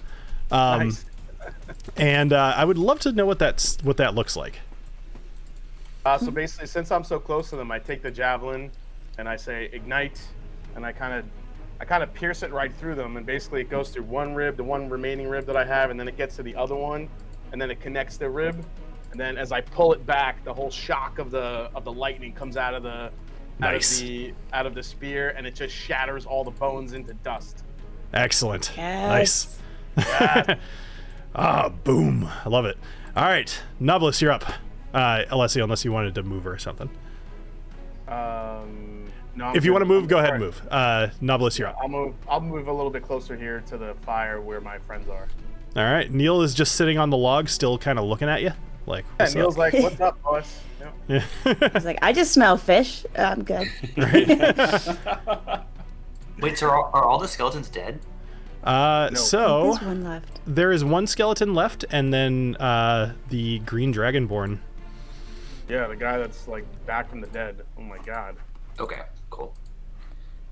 All right, well, I'm just gonna come out fully nude, just because you know what, Knobolas doesn't Yeah. give a crap. He's still proud of his human form that's back, or sorry, his half elf form. So yeah, I'm gonna step out, but I'm gonna be discreet about it. I'm gonna like assess the situation. Can I see like what's going on, like outside, like just like peeking right outside my tent? I'm sorry. Sure. Sorry. You come out of the tent completely nude, Exactly. and you're gonna be discreet about it. But I want to be discreet. Don't look at me. I just don't know what I can see from here because I'm pretty far away from the action, so I just want to make sure like I True. can see what's going on. So as you look out, so right now you see a mostly naked Agnomeio wearing 2 hats and a gown. You see 3 hats, TaLin. excuse me. 3. Oh, you're all 3 of them. I missed that. Wonderful. All right. You see TaLin with Booker tackling and eating a skeleton. Agnomeio standing over another dead skeleton. And from where you are, you don't have night vision, if I remember correctly. You do I have do dark have vision night up to 60 feet, which is going to be not enough for you to really see what's going on with Alessio. You hear fighting, and you kind of hear like Alessio running away and a couple of like what sounds like piles of bones hitting the ground, but you don't see anything past, like you don't see Alessio. No, I'm sorry, that's not true because he's right next to the campfire, which is still going. So I would say you see Alessio's very, very, very dark silhouette. Of course. As it should be. Yeah. Yes. Except I'm for gonna the walk- midnight around. Okay. Screw the discreet plan. I'm just gonna walk towards the campfire. I'm not. I gonna like be the discreet. idea that I'm you're like just walking. slowly sauntering over, kind of thing, like he totally whips naked. the tent flap open, just like, huh. What do my Let it be known nipple that eyes see? Booker looked up, saw you come out, and like did the whole thing where like they put their paw over their eyes. And he's just like, Yeah. Like, I like the idea of now was just coming out very like nonchalant, like, look at me, what's happening here? yeah. Is there yeah. anything more I'm interesting dying. than me right now? Because I'm bored. All right. What are you doing, Knobolas? Don't Okay, hate me sorry. because I'm beautiful. All right. So I'm you moving moved a closer to bit. the campfire. Does this get me close enough to see anything, or is this still like? not? Yes. From here, you see Alessio. He's kind of running towards the center of the campfire. That's all you see. You do actually. You see a blue smoky glow to the northeast, but you are too far away to really see the silhouette of Vutha. Okay. Well, seems like shit's going down. So I'm just gonna go ahead and cast. Shoot. I was hoping to attack something, but now that I don't see what the heck's going on, I guess I'll just. No, knowing that you sleep naked, now I understand why Alessio took the first watch. It's not the first time. Like, haven't I tried to lure him to the tent before, or was that someone else? I don't know. That was short drowned. That was short drowned. Short drowned, yeah. That's true. But I was naked there too. Mm-hmm. Anyways, Also, lure him to the tent. with candy. Alright, I'm just gonna go ahead and cast Armor of Agathis just to. Good have some call. protection Awesome. on the- Nice. yeah. Fantastic. All right. Cool. Is that it? Yeah, I'm just gonna take a seat by the campfire because like I gotta assess the situation here. That's fair. All right. Cool. Don't get a splinter. So your Armor of Agathis. So that. Do me a favor. Just reread that spell. Tell me what that 20 actually means. And TaLin, you're up. Oh, you're asking me to say it? Or... I guess TaLin's up, so I'll just read it. It's fine. No, I can read it. I just didn't know if you were skipping. Those you're talking to me personally to read it. 5 cold I can't damage. see So what the Booker hell's the anymore. 20 for? Whatever. It doesn't matter. Booker's No, right next to the you. roll. I've always ignored the roll. I've always just done what it says. Yeah. So yeah. Okay, fair enough. It's funny how different this game is with a tabletop instead of just dice. Anyway, so TaLin, what are you doing? So I can't see diddly squat. Okay, that is true because you do so- not have dark vision. Yes. Correct. Yep. But I imagine Booker can smell these nasty zombie thingamajigs. He does. Yes. So he has advantage on perception checks that rely on hearing or smell. So Sweet. what are you trying to figure out? So I'm wondering if Booker can help me find, whatever else might be attacking us. Because I've already killed one. Well, he already killed one skeleton. Sure. I would I say did it. that's not even something that he would have to roll for, due to the smell and stuff. If you were to ask Booker something like like what's going on, like show me the enemy or something like that, he will lead the way. Cool. Okay. You guys are So, in combat. He's more aware than you are. So. Okay. So, actually, I could just jump on him, right, and ride him over to as far as we can go. Sure. So I'll let you. How close can I get? You could jump on him, and he can move 40 feet. Nice. Okay. But also human me can't see anything, so I don't know where I should go. Well. To the campfire. Where are you To going, the campfire. TaLin? All right, Wherever towards the campfire. Booker says is closest to an enemy. You guys are running 40 feet to the north. Excellent. Okay. All right. Anything else? I am just I'm readied for hearing anything coming up with my All right. machetes. That's it. So you're gonna take your ready action to hold a machete attack in case something gets within range of you. Is that what you're telling me? Because that's No, what it because sounded you're like. going to I'm make just- that be somebody coming up who's on my side. So No, I'm just standing that's there Not, that's not what that listening. means. No, so a ready to action is you tell me what your intent is, and if that event happens, then you are prepared for it, and you will take that action. So I I just meant the yeah. wording though implies that if Alessio walked up next to me, I was trying to help you out. You tell me what you want your wording to be. If I see You just said I'm skeleton readying my zombie, machete. That didn't help. Yeah. If somebody comes up that Booker is growling at and clearly aggressive towards, my machete is ready to attack them. Okay, cool. I'm gonna get so my head chopped off, aren't I? if an enemy hostile comes within 5 feet of you, you will be swinging. All right, cool. All right, up next is Vutha. So Vutha is going to. He now sees you, Alessio. He has been tracking you for a while. He has a movement speed of 30 feet, but he is going to take a dash action to do 60 feet directly towards you. Okay. All right, and that will be his turn. All right, up next is a skeleton, who is along with him. He's also going to take his full movement. He's going to dash, shamble, if you will, shamble hurriedly towards you and get right next to you. Agnomeio, you're up. Oh, right. Well, seeing that my brother in Rapier is surrounded by what I can only assume as malcontents, I will dash to his aid. Okay. And then that will be my turn. Okay. Alessio, you're up. All right. So let's see. Things are pretty close to me here. 30 feet is Vutha. 5 feet is Mr. Skelly Boy. Doot doot doot. Yeah. Doot doot. That's what it is. I was like, what is it? Doot doot. Yeah. It's a little too far. Do, do, do, do, do. No. The Skelly Boy. Doot doot doot doot. Let's see. What do I want to use here?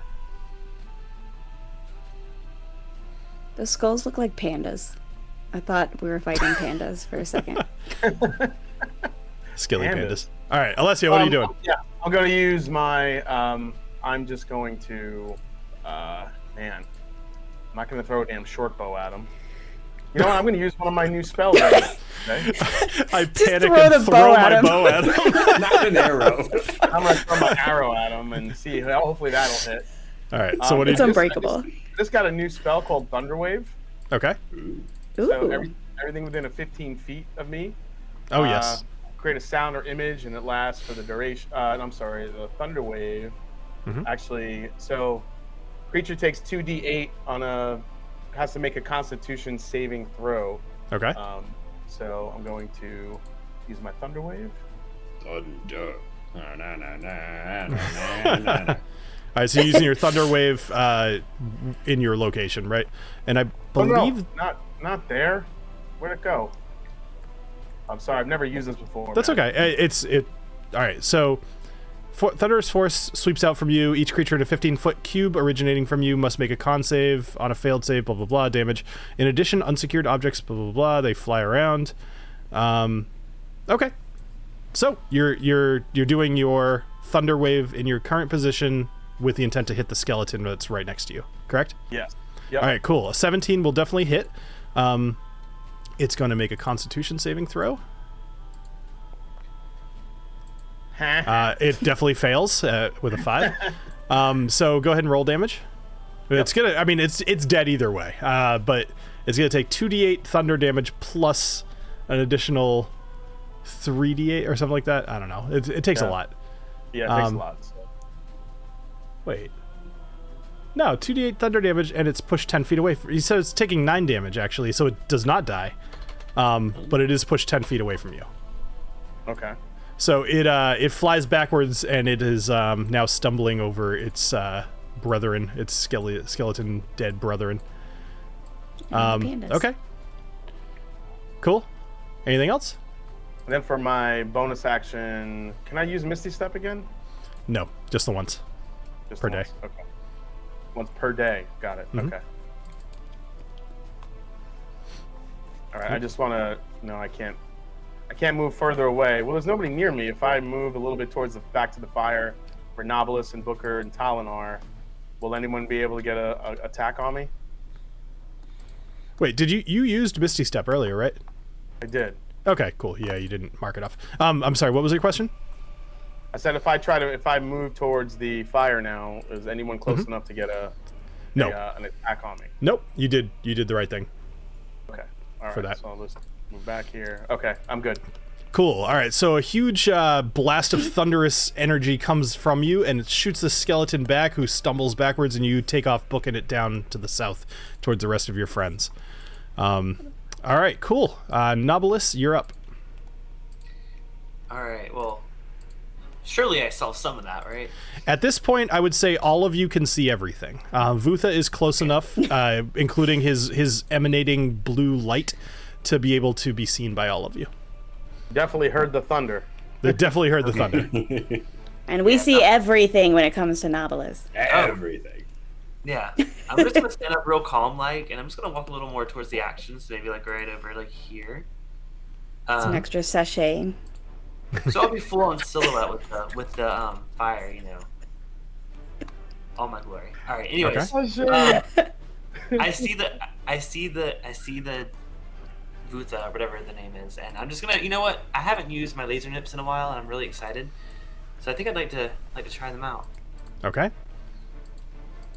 I And by feel really like just excited, being- don't get the wrong idea. Yeah, I feel like by being Knobolas and being naked, like that's a spell in and of itself that they should ask. Is it wrong? Is it wrong to like want to ask like Vutha like how the hell that dude is still alive? Like, I don't know, No, you can do anything you want. I don't know Out of curiosity. I don't know if he'll tell us, but man, I was really curious how that dude's still alive. I mean, do whatever you want. But Knobolas, if you're gonna do your attack, go ahead and roll. I mean, if y'all want to ask him questions before I kick his ass, then sure. No, I mean, so I would Alessio, say you just finished your turn, so if there's something that you wanted to say, now's the time to say it. While Knobolas is sashaying over. Yeah, while Knobolas is firing I guess after I kind of run and get out of the get out of the vision of Vutha here, I kind of yell to Vutha, "Vutha, this is Alessio Morte. How in God's name are you still alive?" I know who you are. I've been tracking you. You killed me, and I will do the same. Well, obviously I didn't. Okay, kind of failed. All Is right. that true? Hey, Is that true? Knobolas, get this dude. Okay, yeah, that's all I need to hear. I'm gonna nipple blast him. All right. So, I suspect that Jason has no clue. Well, you know, you kill somebody it doesn't take, you know. It Yeah, you know, happens. that's fine. It Yes, happens. All right. So, a 17 will hit. So 11 damage. Okay. All right, and then I'm gonna hit him with my second blast. Sure. With all of your extra little stuff, is anything happening to him? Like, is he getting blasted backwards or anything like that? I don't remember. It could. I mean, yeah. he could, but like I don't see any advantage to that necessarily. Okay. So So it's up to you. Cool. All right, so a 17 will hit, an 18 will hit, and you did 20 points total of damage. All right. Anything else? no, I'm just gonna keep standing here and just. All right, cool. ding, ding, So- ding and all. So Vutha, this hulking pile of just mostly like taut, but also like it's not taut because he's more like waterlogged. He has been drowned, and it's Bloated. just he's bloated. Yeah, great term. But you see holes in his skin. He is just still this hulking bit of muscle, and there's scales, all this stuff. So you blast him a couple of times, and he's still just walking towards Alessio. All right, TaLin, you're up. It's not but a flesh wound. I have to try to remember like what happened with this guy. I can't like piece. I gotta go back and look at my notes. Yeah, Talon I can wasn't tell there. you if you want. We have Let me new viewers look and back stuff, first. so Let me look sure. back first before you say anything. Sounds good.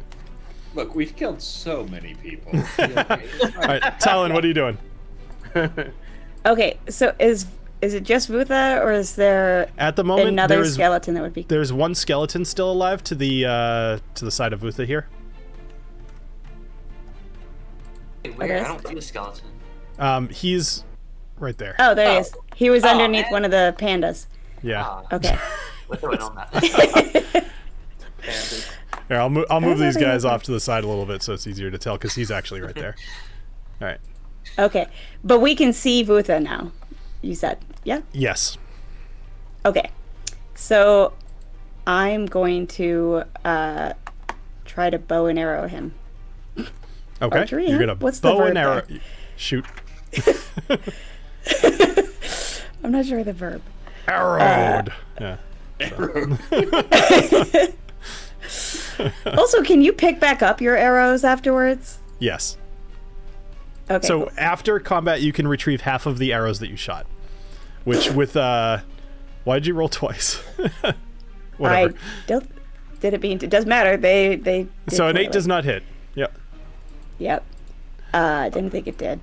So, and we're too far away for Booker to get to him. So what I'm gonna do? So he's kind of walking this way over towards Alessio. Yeah. Mhm. I am gonna move over to like this log, get behind Okay. this log to kind of take cover, but help attack him Mhm. when the time comes. So, sorry, I was All right. clicking on the thing. So There go we ahead and do that. All right. And that's the end of my move. Cool. Up next Oh, is Booker Vutha. came with me. All right, sure. Declare. So up next is Vutha. So Vutha is he's going to be able to make it to you, Alessio. So Vutha is going to TaLin, you would get an opportunity attack as he moved past you. So if you want to take that, it's good. I think I might have told you guys this before, but just so you're well aware, an opportunity attack takes your reaction. So in the event that you had reactions, you wouldn't be able to use them until your next turn. Just in case that ever matters to you. But go ahead and roll your opportunity attack if you'd like to. It's your melee with one of your machetes. And while you're doing that, I'm going to set up what I'm going to do to Alessio here. So as he's getting close to you, Alessio, he's going to use... so 13 will hit. Go ahead and roll damage. He's going to use his Vengeful Glare at you. So what you need to do is you need to make a Wisdom saving throw. He takes 9 damage. Cool. All right, so Alessio rolls an 11. So, that is going to take my action, unfortunately, but that's okay.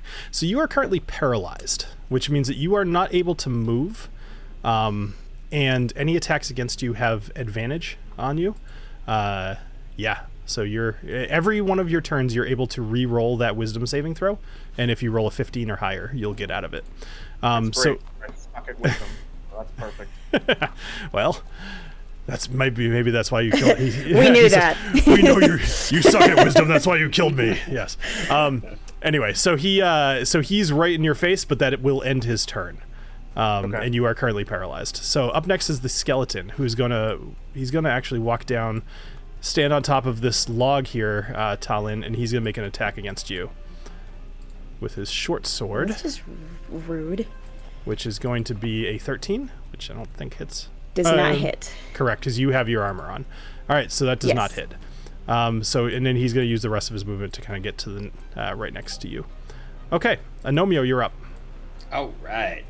I'm going to try to do a little bit of a fastball special off of Knobolas here. I'm going to run up naked Knobolas' back and jump off and like, you do not glare at my brother and rapier. I was going to say you need to ask permission for that, but I kind of liked it. So. And then I'm going to rapier him. Okay. Very, very decisively. Oh. That should not be a verb. No. So a 13 will hit. Oh, nice. Yeah. So his AC is 13. So 15 damage? 15 damage. All right. Ooh. So 15 damage. And then I'm going to do another one. Does he seem like he's injured and taking damage? Well, that's a risky right there, if I've ever seen one. So he does not seem very injured at all. Oh, man. He is, as you guys are hitting him, it's something about, so did you reroll? Is that the 15? I did. All right, cool. So 15 will hit. Go ahead and roll damage. So as you guys are hitting him repeatedly, so 14 damage, you're noticing that a lot of the blows are just kind of glancing off of his skin. Something about the way it's like waterlogged. It's not having as much of an effect as you would think. That's what I was worried about. So, anything else, Agnomeio? No, that'll be it. All right, so you plunge your dagger into his back a couple of times after flying through the air, and he doesn't even look at you. Alessio, you're up. Go ahead and roll a wisdom save. Boy. Not great. No, so you are still stupefied. You are still stupefied. Get stupefied. All right. That's been a while. Disturbed. Wow. All right, Knobolas, you're up. All right, so I'd like to. Okay, I'm trying to figure out what movement works. This gets me too close to the skeleton thing to go that way, right? I mean, if you run past it, he'll get an opportunity attack on you. Yes. Yeah, I don't want to do that.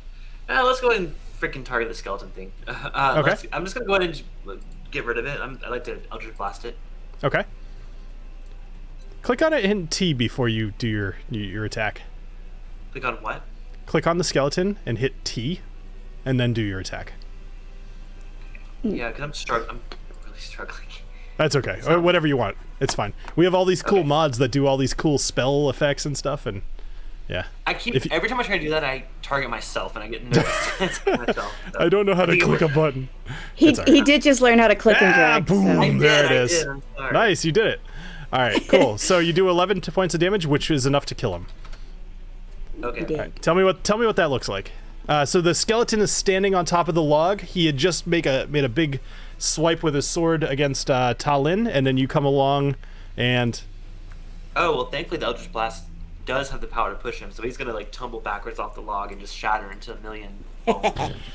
Cool. He shatters into 236 bones. Okay, there. He's figuring out the plans. Okay, TaLin. No, Oh, okay, nobody so he was a nobody human. fact-checked me. It Now we sounded know. good. I think that's right. I think it's right, too. All right. So anything else? Eldritch, I mean, I can do 2 Eldritch Blasts. Can I move in between Eldritch Blasts or no? For sure. Okay, I'd like to move myself right about here. And I'd like Okay. to use my second Eldritch Blast on Mr. I can't see his name. Vutha. No, Okay. it's not working. Okay, there we go. It worked. Okay, this is Yeah. a good trick. All right, let's try it again. All right. 13. So 13 will hit for 8 damage. Okay. All right, and that pushes him back. Let's see how much. Oh shoot, I have to look at my research. Sorry. It does push him though, for sure. It pushes him 10 feet. So in this case, it would push him 10 feet Into the directly fire? back into the fire. Ooh, that's rad. So he's going to That's what I take was gonna try was to light him on fire. he's going to take a little bit of damage. Cool. So I'll keep that in mind. Okay. Does Anything he else? look more bothered by Does that? it do anything to him, or does he just look like So- still nothing? He so I mean your Eldritch Blast definitely did some damage to him. He gets pushed back into the fire, and as he's kind of stumbling, you see the flames are licking up his legs, and you're not sure yet. Okay. I mean, nobody wants to be on fire, so I suppose. Anything else, Knobolas? No, that's it. All right, TaLin, you're up.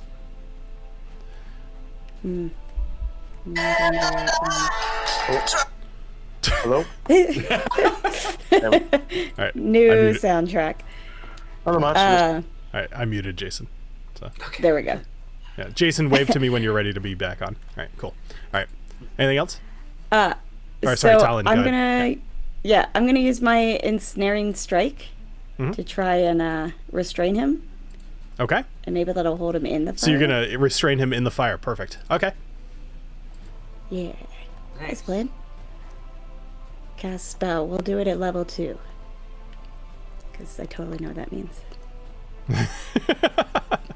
All right. So he needs to make a saving throw of strength. Okay. So let's make a strength saving throw. Yeah. So. Oh. So 25. So he has a pretty high strength roll. Absolutely fine. All right. So he is not restrained. Okay. And then I'm just gonna move onto his other side. Me and Booker are to kind of help, like, try to pin him in. Okay. Cool. All right.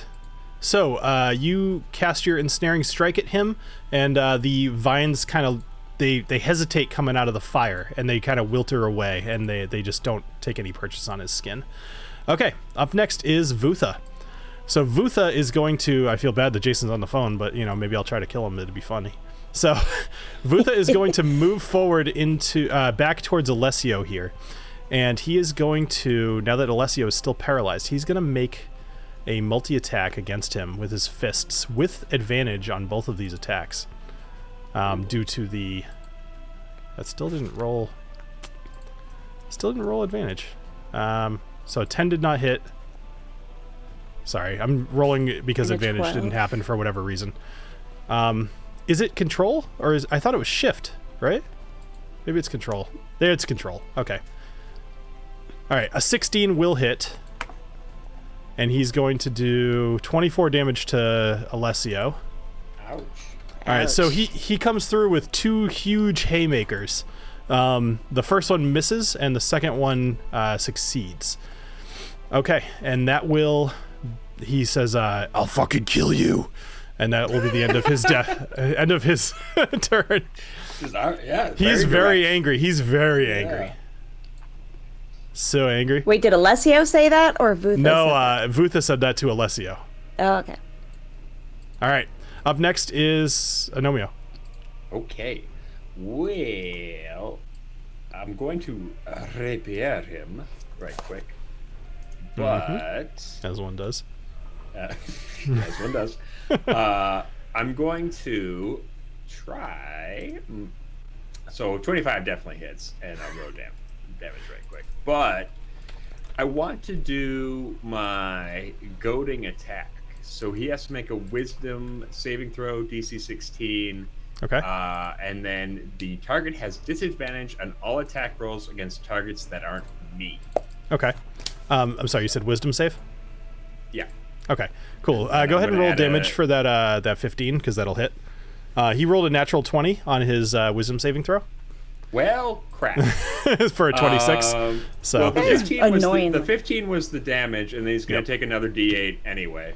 Okay. So 16 A damage 1? total. oh, okay. I see. All right, so he takes 16 damage. So Vutha is starting just now to start look a little hurt. Oh, okay. Well, I'm going to do that again. All right. Because if it ain't What do you say to him as you're Wait. goading him? You know, I smelled this once before. It was your mother! He completely ignores you, actually, unfortunately, which is because that was a great line. All right, with a 17 attack, that will definitely hit. All right, and 14 damage. 14 I'm going to damage. do my goading attack again. All right. Go ahead. Dude, So he what has to do happened- a. what So happened he has all- to do a wisdom. What happened to all my friggin' hit points? What the hell? So, it was very. So he rolled a 15, I think, which is just enough to beat you, right? It is. But Alright, he'll so- still take another D8 because that's what I do. Yeah. So, Jason, so he came up to you. He threw a couple of haymakers. He hit you with one of them, and it did 24 points of damage to you. Yeah, big But one. he's all like holy and falling apart. He has all this strength. That's amazing. Damn right he does. All right. So, what's the D? So I think that's it, right? More damage. 6 more damage, or 7 more 7. damage. All right. Cool. All right. So you make fun of him again. It does not work. Alessio, you're up. Roll a Wisdom saving throw, please. Oh, goody. Perfect timing. Yeah. Okay, wisdom saving throw. You need to roll a 15 or better. 50. Sure. Yeah, my computer is running really slow right now, and I don't know why. Give me 1 second here. Sure. Knobolas, you're up next. Tell you what, why don't we switch your position with Alessio for this turn? Okay. It's about to roll. Oh, never mind, it rolled. Okay. Do you have a risky whiskey, Ooh. Jason? I feel like, did I use one already? I can't remember if I did or not. It's fine. I'll You let you do tried another to one either way. He started to use one. I don't think he ended up. I don't think Yeah, but then anybody's. he found out it hit. Yeah. I think only one person used it. I don't think it was you. Go, if you want a just risky me. whiskey, this is a good time to do it. All right, I'll use it. Oh no. No. A 7 will not do it. So you are still. Was that my second roll? Yeah. Yeah, a 5 and then a 7. Oh, Jesus Christmas, man. So you are still paralyzed, and I would say you're very dependent upon your friends at the moment. Knobolas, you're up. I just want to like look to my friends and be like, what do we do here? Like, is he getting hurt? Like, do we keep attacking him? Do we figure out something else? Like, what? So he is definitely getting hurt as you guys are attacking him. I mean, he's bleeding, but more so less blood and more like what looks like salt water is kind of oozing from his wounds. He's slowing down a bit, but it's hard to tell because he was looking pretty haggard even when you first saw him. Yeah. All right. Well, I guess I'll keep on hitting him. So I'm gonna step out of the way. Did fire affect him worse, or? Didn't seem to. Fire? Yeah, Fire, I mean, what do you mean affect him? Like, he caught on fire. I mean, he took damage from the fire, yeah. I know he is. But like other things didn't even distract him. Did the fire distract him? I don't know. Yes. If you guys do anything to get him, I'll say the yes. Yep. Please do. Jesus. Yes, what? This guy's about to kill me. He seemed Yes, to he care. seemed Like distracted. he got out of that fire pretty quickly. I'll give you that. He was bothered about being in the fire. If you would have Okay. caught him in the fire, he and bothered. yeah, he was. I mean, he's got very wet skin. He doesn't want to dry out. I don't know. I tried to ensnare him in etc. the fire. I don't know. Knobolas, what are you doing? Okay. I guess I'll just freaking Eldritch Blast him again. Why not? Sure. When in doubt. That's the go-to, right? Yeah. Yep. Let's see if we can maybe put some more damage on this fucker. Yeah. All right, let's go for that. First one. All right. 24 will hit. 6 damage. For 6 damage. Okay. Next. That's not enough. Let's get him again. It's gonna be better this time. Oh. Natural 20 Oh. 29. for 13 damage. Okay. So he is. He's now starting to. I wouldn't say he's breathing heavy because he doesn't really have to breathe, but he is limping as he's kind of just. He's having trouble staying vertical. You could tell that like whatever's holding him together is starting to fail. All right. Anything else, Knobolas? Nah. I think. All right. I'm gonna move a little bit further away. I feel like I'm a little too close to this Sure. guy now. All right, TaLin, you're up. Move over here. Okay. So I'm going to cast my Hunter's Mark to try and basically get his attention off of Alessio. Okay. Boop-a-doop. I'm sorry. I don't know if you want to waste that because he's pretty fixated on me. I don't know if anything's going to distract him from trying to kill my ass. Bill, can I, like, not backtrack, but, like, my things would have surely hit him into the fire, right? Oh, yep, for sure. I was Sorry. standing on that. Nope, thank you. Oh, sweet. Yeah. Yep. So he is now in the fire. I'll just. Did he take fire damage? He took 5 points of fire damage. Okay, just wanted to check. Thank you. Yep, thank you. Yep. All right. So TaLin, what are you doing? Okay. I'm still going to cast it just to try and distract him a bit. Ooh. I don't know what that does. What does that do? So I guess that's cast. What does that mean? That's just how much extra damage you do because you're casting it. So, okay. So you attempt to you marked your query until the spell ends. You deal an extra 1d6 damage to the target whenever you hit the blah blah blah. You have advantage on any wisdom saving. All right. So, and if your target drops a hero's, yeah. Okay. So that just helps you keep track of So them. he's.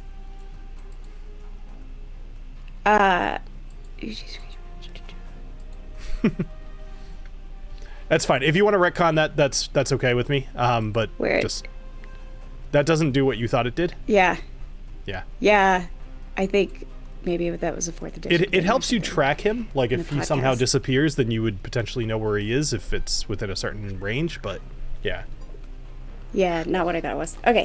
And then I'm going to bow and arrow him because he's hanging out in a fire. I'm told you it's shoot. You just shoot him. You shoot him. It's okay. You can shoot him. No, so- I like Boner. hers better. That's fine. I'm gonna bow and arrow him. Oh, nice. Awesome. 17 hits. All right, 6 17 will damage, hit for 6 damage. Okay. So you do 6 damage. and I can attack twice. So All right, so you pull out your UNT Serpent Bow. You knock an Exactly. arrow. You knock 2 arrows. 16 will hit. Go ahead and roll damage. oh, why did it do it so nice? 19. And then 5. Nice. 5 Now- damage by Queen Latifah. All right, now don't forget that you have Booker. He's your bonus damage, or he's your bonus Yes, action. but I'm a little worried about asking him to run into the fire. to bite Whatever you this want. guy. I just didn't know if you forgot. Okay, cool. So Vutha's turn. So, All right. yeah. So Vutha is going to charge back out of the fire, right at Alessio here, and he's going to make another. Actually, what he's going to do is he's going to cast Watery Sphere. So Watery Sphere, he is going to place this directly on top of you, Alessio. Great. So you are basically he casts this giant orb of water, which is all encompassing of your entire body. Go ahead and roll a strength saving throw for me. No, you can't, because you are still paralyzed. So you are currently inside of this orb, and you will begin drowning on your next turn. So Okay. Just making sure. Also, if you were to eventually fail that save, you could potentially be restrained. Okay, so that will be his turn, and he's actually going to move. Oh, shoot. He's going to move over there. I did it. It's fine. And Agnomeio, Alessio, what the hell is your name? Agnomeio, you have an opportunity attack against him. Oh, nice. That's cool. Figure I'd hold you guys accountable to that. I should hold myself accountable to it. It's fine. Oh, no. A 27 will hit. Yeah. Roll damage. Only an 8. All right, an 8. He is definitely on his last legs. Okay. He says, Alessio, if I'm going to die, I'll take you with me. Agnomeio, you're up. All right. I am going to move to the space next to Alessio, and then I'm going to use my bait and switch, which Ooh, allows me to switch places with Alessio for a superiority die. fantastic. Good call. I like that. So All right. I'm going to pop him out of the bubble. I will take his place, and he will move to my space. Nice. All right, so you grab him by the arm, you yank him out, and you just willingly leap into the bubble. Exactly. Yeah. Pretty much. I like it. Yeah. Now, can I still attack well within the bubble? No. Well, roll a strength. all right. Roll a strength saving throw for me. Let's see what happens. Okay. 19. That'll be enough. So you are considered restrained, but you are able to make attacks with disadvantage. All right. Well, hey, I'll take it. Yep. I'm going to get out my sword, and I'm going to rapier this man like I have never rapiered a man before. Just Well, that one won't hit. a 10 will not hit. 15. A 15 will hit. Go ahead and roll damage. 11 damage. All right, 11 damage. So, how do you do this? Oh, really? Yes. Oh, really? As you're waggling your rapier from inside the orb. I heroically grab my brother and rapier and throw him to the side, and I leap through the bubble. It's like slow-mo. I'm like, and the rapier just barely pierces through his rotting head. Excellent. So, Vutha falls to the floor, or to the ground, and the body completely just lying there limp, and you see it essentially it turns into a liquid. All of the flesh just disintegrates into this salt water which just pools on the forest floor. And we are now out of combat. Agnomeio Banderas, you're my hero. And Alessio, so you eventually come out of your paralysis, and the fog dissipates. And Agnomeio, you were kind of hovering in the middle of this giant watery orb that splashes down and kind of sweeps away whatever was Vutha. It also extinguishes your fire. So, what would you guys? What's going on? You guys are out of combat, and First I go over to Agnomeio and say, "Thank you, my brother, for getting me out of there. I thought I was gonna die along with him." No, I will not let you, my brother. Not as so long as we are together.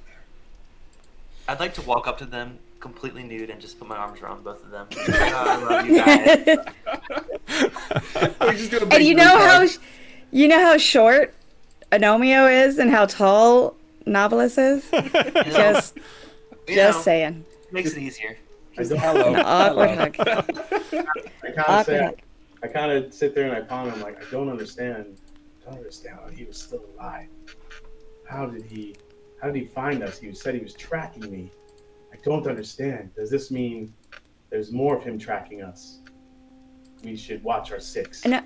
Agnomeio, get your that bracelet you found out. See if there's anything going on with it. Okay. Yeah, I'll pull out the bracelet and see if anything's changed with it, or if it's emanating anything Does it weird. seem like it's glowing Sure. or anything? It smells like fish out here. so actually you'll notice that although it takes a little bit of time, the smell of fish is dissipating. You get the feeling it's not from the Oasis of Serpents.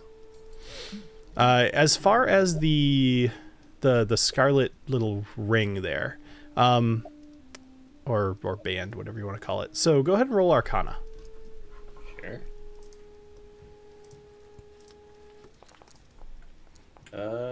23. Ooh. With a 23, you're confident that band has nothing to do with this. Interesting. Bugger. Hey, means you get to keep it. Well, yeah, I mean, that is nice. It's a plus. Excellent. All right. So, is there anything else you guys would like to talk about? Or do? Don't think so. Alessio, what happened with this Vutha guy? Like, why is he so particularly mad at you? The back of my notes, the last thing I had written about Vutha was that he was on that ship that we were on, that The prison Mighty ship. Maiden. Yep. Yeah, and he, when the ship started taking on water, could not get him out of his cage, so he left him. So, Just open the bottle. That squeaking is the worst. what's that? Somebody, Yeah, the Someone's squeaky- scared. somebody's I think it's a very chair. slowly open. Oh, is it a chair? Okay, I'm sorry. I think it's a sorry to chair. interrupt. Okay. I'm like, that's the worst noise. I thought somebody was just very slowly opening a bottle. I'm like, God damn it. Yeah, we should let you know, TaLin, we drowned like multiple people before you Yeah. met us. So, Yeah, so, And I'm the one with a -1 charisma? so he, you know, we thought he went down with the ship, and he was cursing me as we were running out of the room. But how he stayed alive, I don't know. I don't know if Bill could give us. Did you know anything about him before that? Like, why were you interacting with him to begin with, I guess? I can't remember. Like, I don't. My notes don't go back that far. Unfortunately. Okay. I mean, I could give you guys information, but if anybody has any other information, like, you guys try to figure Hey. it out first, and I'll tell you what you should know. I Hey. remember. Okay. The squeaking's not coming from me. My monitor turned off. The squeaking's coming from Jason. Thank you very much. I don't know, you're looking a little suspicious there. Let me clarify here. I don't know why the camera stopped, but Yeah, your camera stopped a little bit ago. Yeah. yeah. There's nothing squeaking. That's okay. Every Anyway, time so you move. Anomio, do you wanna fill some people in? As I remember it, there was a group of prisoners in the brig, and when we were attacked at sea, we attempted to free them, but some of them did not make it. Especially a certain dragonborn who was left to die by an unnamed individual who was totally right, and I will never judge his decision making at all. But Well, I was Knobolas just tried to wondering- save him, if I remember correctly. I think Knobolas tried to like get him out. Okay.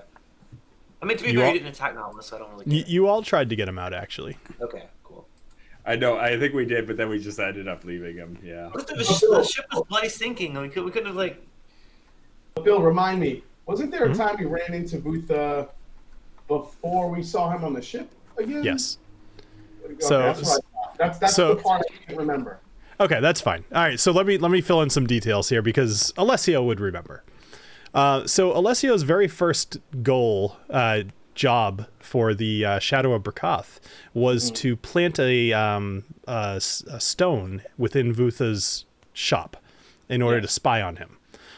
Because of that stone, the Shadow of Brakoth was able to discover that he was selling poisons to, or just herbs or whatever, alchemy equipment to the Shadow of Brakoth's competition. That's because- what it was.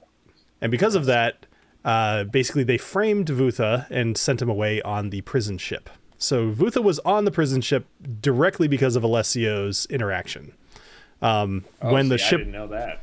when the ship went down, although Alessio tried to pick the lock and Anomio, I believe you tried to break through the door. I do remember trying to kick it down, yeah. You guys were not able to do so, and Vutha ended up dying cursing your name, Alessio. That's right. No, I remember that part. It was the original. I remember the cursing. I remember he was mad at me. I just didn't remember that it was my fault. It was the original meetup, and now that you're kind of bringing back that first task I had from the Shadow Cop, kind of going in and placing that on him. Now it's all coming back now. So yeah. It's all coming back. It's all coming back to me now. There were moments so cold. Sorry. All right. Sorry. We need a musical breakout of this campaign. That guy is very cold. And there were flashes of light. All right. So anyway, why do you know so many of the words?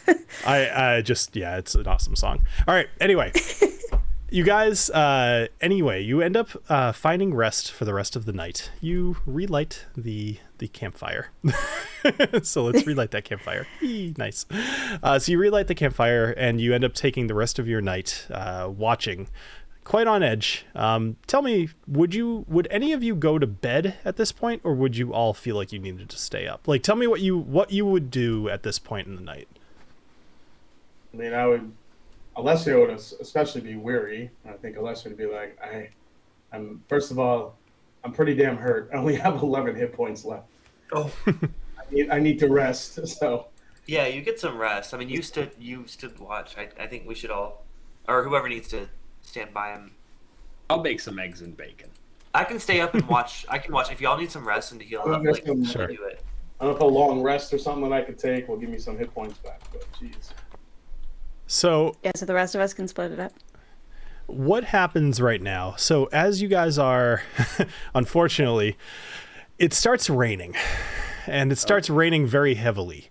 You are in a rainforest, and your campfire goes out, and the bacon and ham that you attempt to serve is only mostly cooked. Alessio, although you're able to kind of settle into your tent, let me make sure I heard that right. Are you guys kind of keeping watch over him? Like, are you guys taking the watch? I'm kind of confused as to what you're doing for the rest of the night. It's only probably like 1 o'clock, and then you guys only just went to bed. It's probably like 11 or maybe even midnight. I am staying up to watch for sure, and apparently Agnomeio is making eggs or something like that. We're just going back to our original shift order. Yeah, because I was next up on this shift. Yeah. So okay, so Knobolas, roll a d20 for me.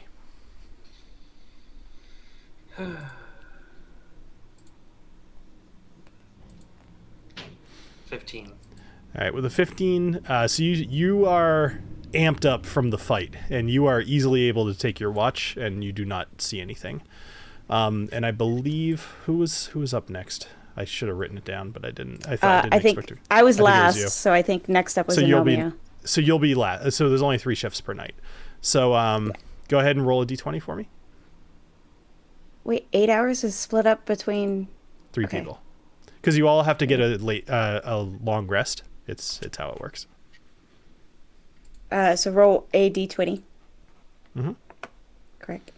Okay. 18. So you see a couple of little baby boars kind of on the outskirts of your camp, just kind of rooting around, but there's not a whole lot going on. And you guys make it through the rest of the night. So before we end for the night, I'm going to ask you guys, and I know Agnomeio either dropped or maybe lost connection or something, but for the rest of you that are here, where are you? Is your plan still the same?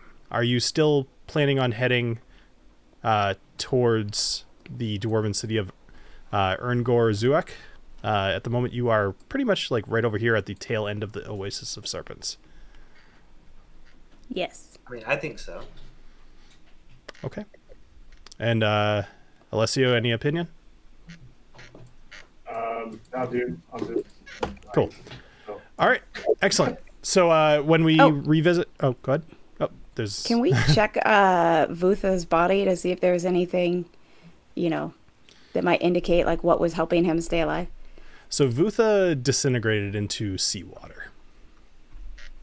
Okay, and there was nothing left behind in the pond of the little pool of water. Had there been that sphere that was encompassing Alessio and then following Agnomeio, ended up washing most of it away, and then followed by the rain that is still heavily pouring on you guys, I don't expect that there's much. Okay. All right. So when we rejoin next week, we will be heading towards Erngor Zuek, which at the moment you guys are at the southern end of the Oasis of Serpents towards the tail. And we will see what happens then. But for everybody here who joined us tonight, thank you very much. Hold on, Bill. Before we go, can I shout out our patrons? Absolutely, please. I realized we didn't do that at the top of the stream. So I want to give a shout out to our amazing patrons that help make this show possible. Give me 1 second. Okay, there we go. Mike, Steve, Tony Two Toes, EJ, James Taylor, David, Martin Lewis, Scott MC. Thank you all so much for your support at the various levels across Patreon. If y'all do want to support the show, you can do so over on patreon.com/Dungeons and Drams. Get access to some behind the scenes content, some maps, little secrets to reveal, and I think, Bill, you forced off our player that was on Patreon before, so now you guys get access to some very exclusive stuff that none of us can see. I can say a lot more on there now. Adriana used to be one of our patrons, and I used to kind of have to temper what I said a little bit, or ask her politely not to look. But as you guys have seen, Adriana is a student, if nothing else, and I suspect that would be a little bit tough. That being said, we are about to potentially head into a city, and there is a tier there where you can help create an NPC. So if that is a thing that interests you, I would suggest you check it out and see if that's something that's could be fun. McShweta, however, was our first player viewer. What happened to McShweta? Yeah, so McShweta is currently with the Raiders, as far as we know. So she is a Raider now, but we'll see what happens. All right, but anyway, thank you guys all for playing tonight. Jason, thank you for letting me beat on you yet again. At least it wasn't with a small amount of snakes this time. It was with a big old beefy boy. So it's obvious every week you want to kill me. So. I know. I feel bad, but I'm really just waiting for the week for it to happen. I feel like we should have a drinking game for every time Alessio almost dies. Like, do a shot or something. I will say, like, I'm writing it as I want to, and the amount of times where you are the victim is unfortunately a lot. It's not on purpose, but I'm also kind of like, oh, it's Alessio's turn. I don't know if I could say it's not on purpose anymore. Yeah, that sounds like it was on purpose. It sounds like with how much it is swayed towards Alessio almost dying each and every week, I don't think you could say it's not on purpose. Oh, maybe we'll see what happens. All right. I'm just letting you know I have a backup character I'm working on just in case. So we'll see what happens. Good to know. All right, everybody. Thank you very much for joining us here on Dungeons and Drams, and we hope to see you next week. Cheers. Cheers. Cheers.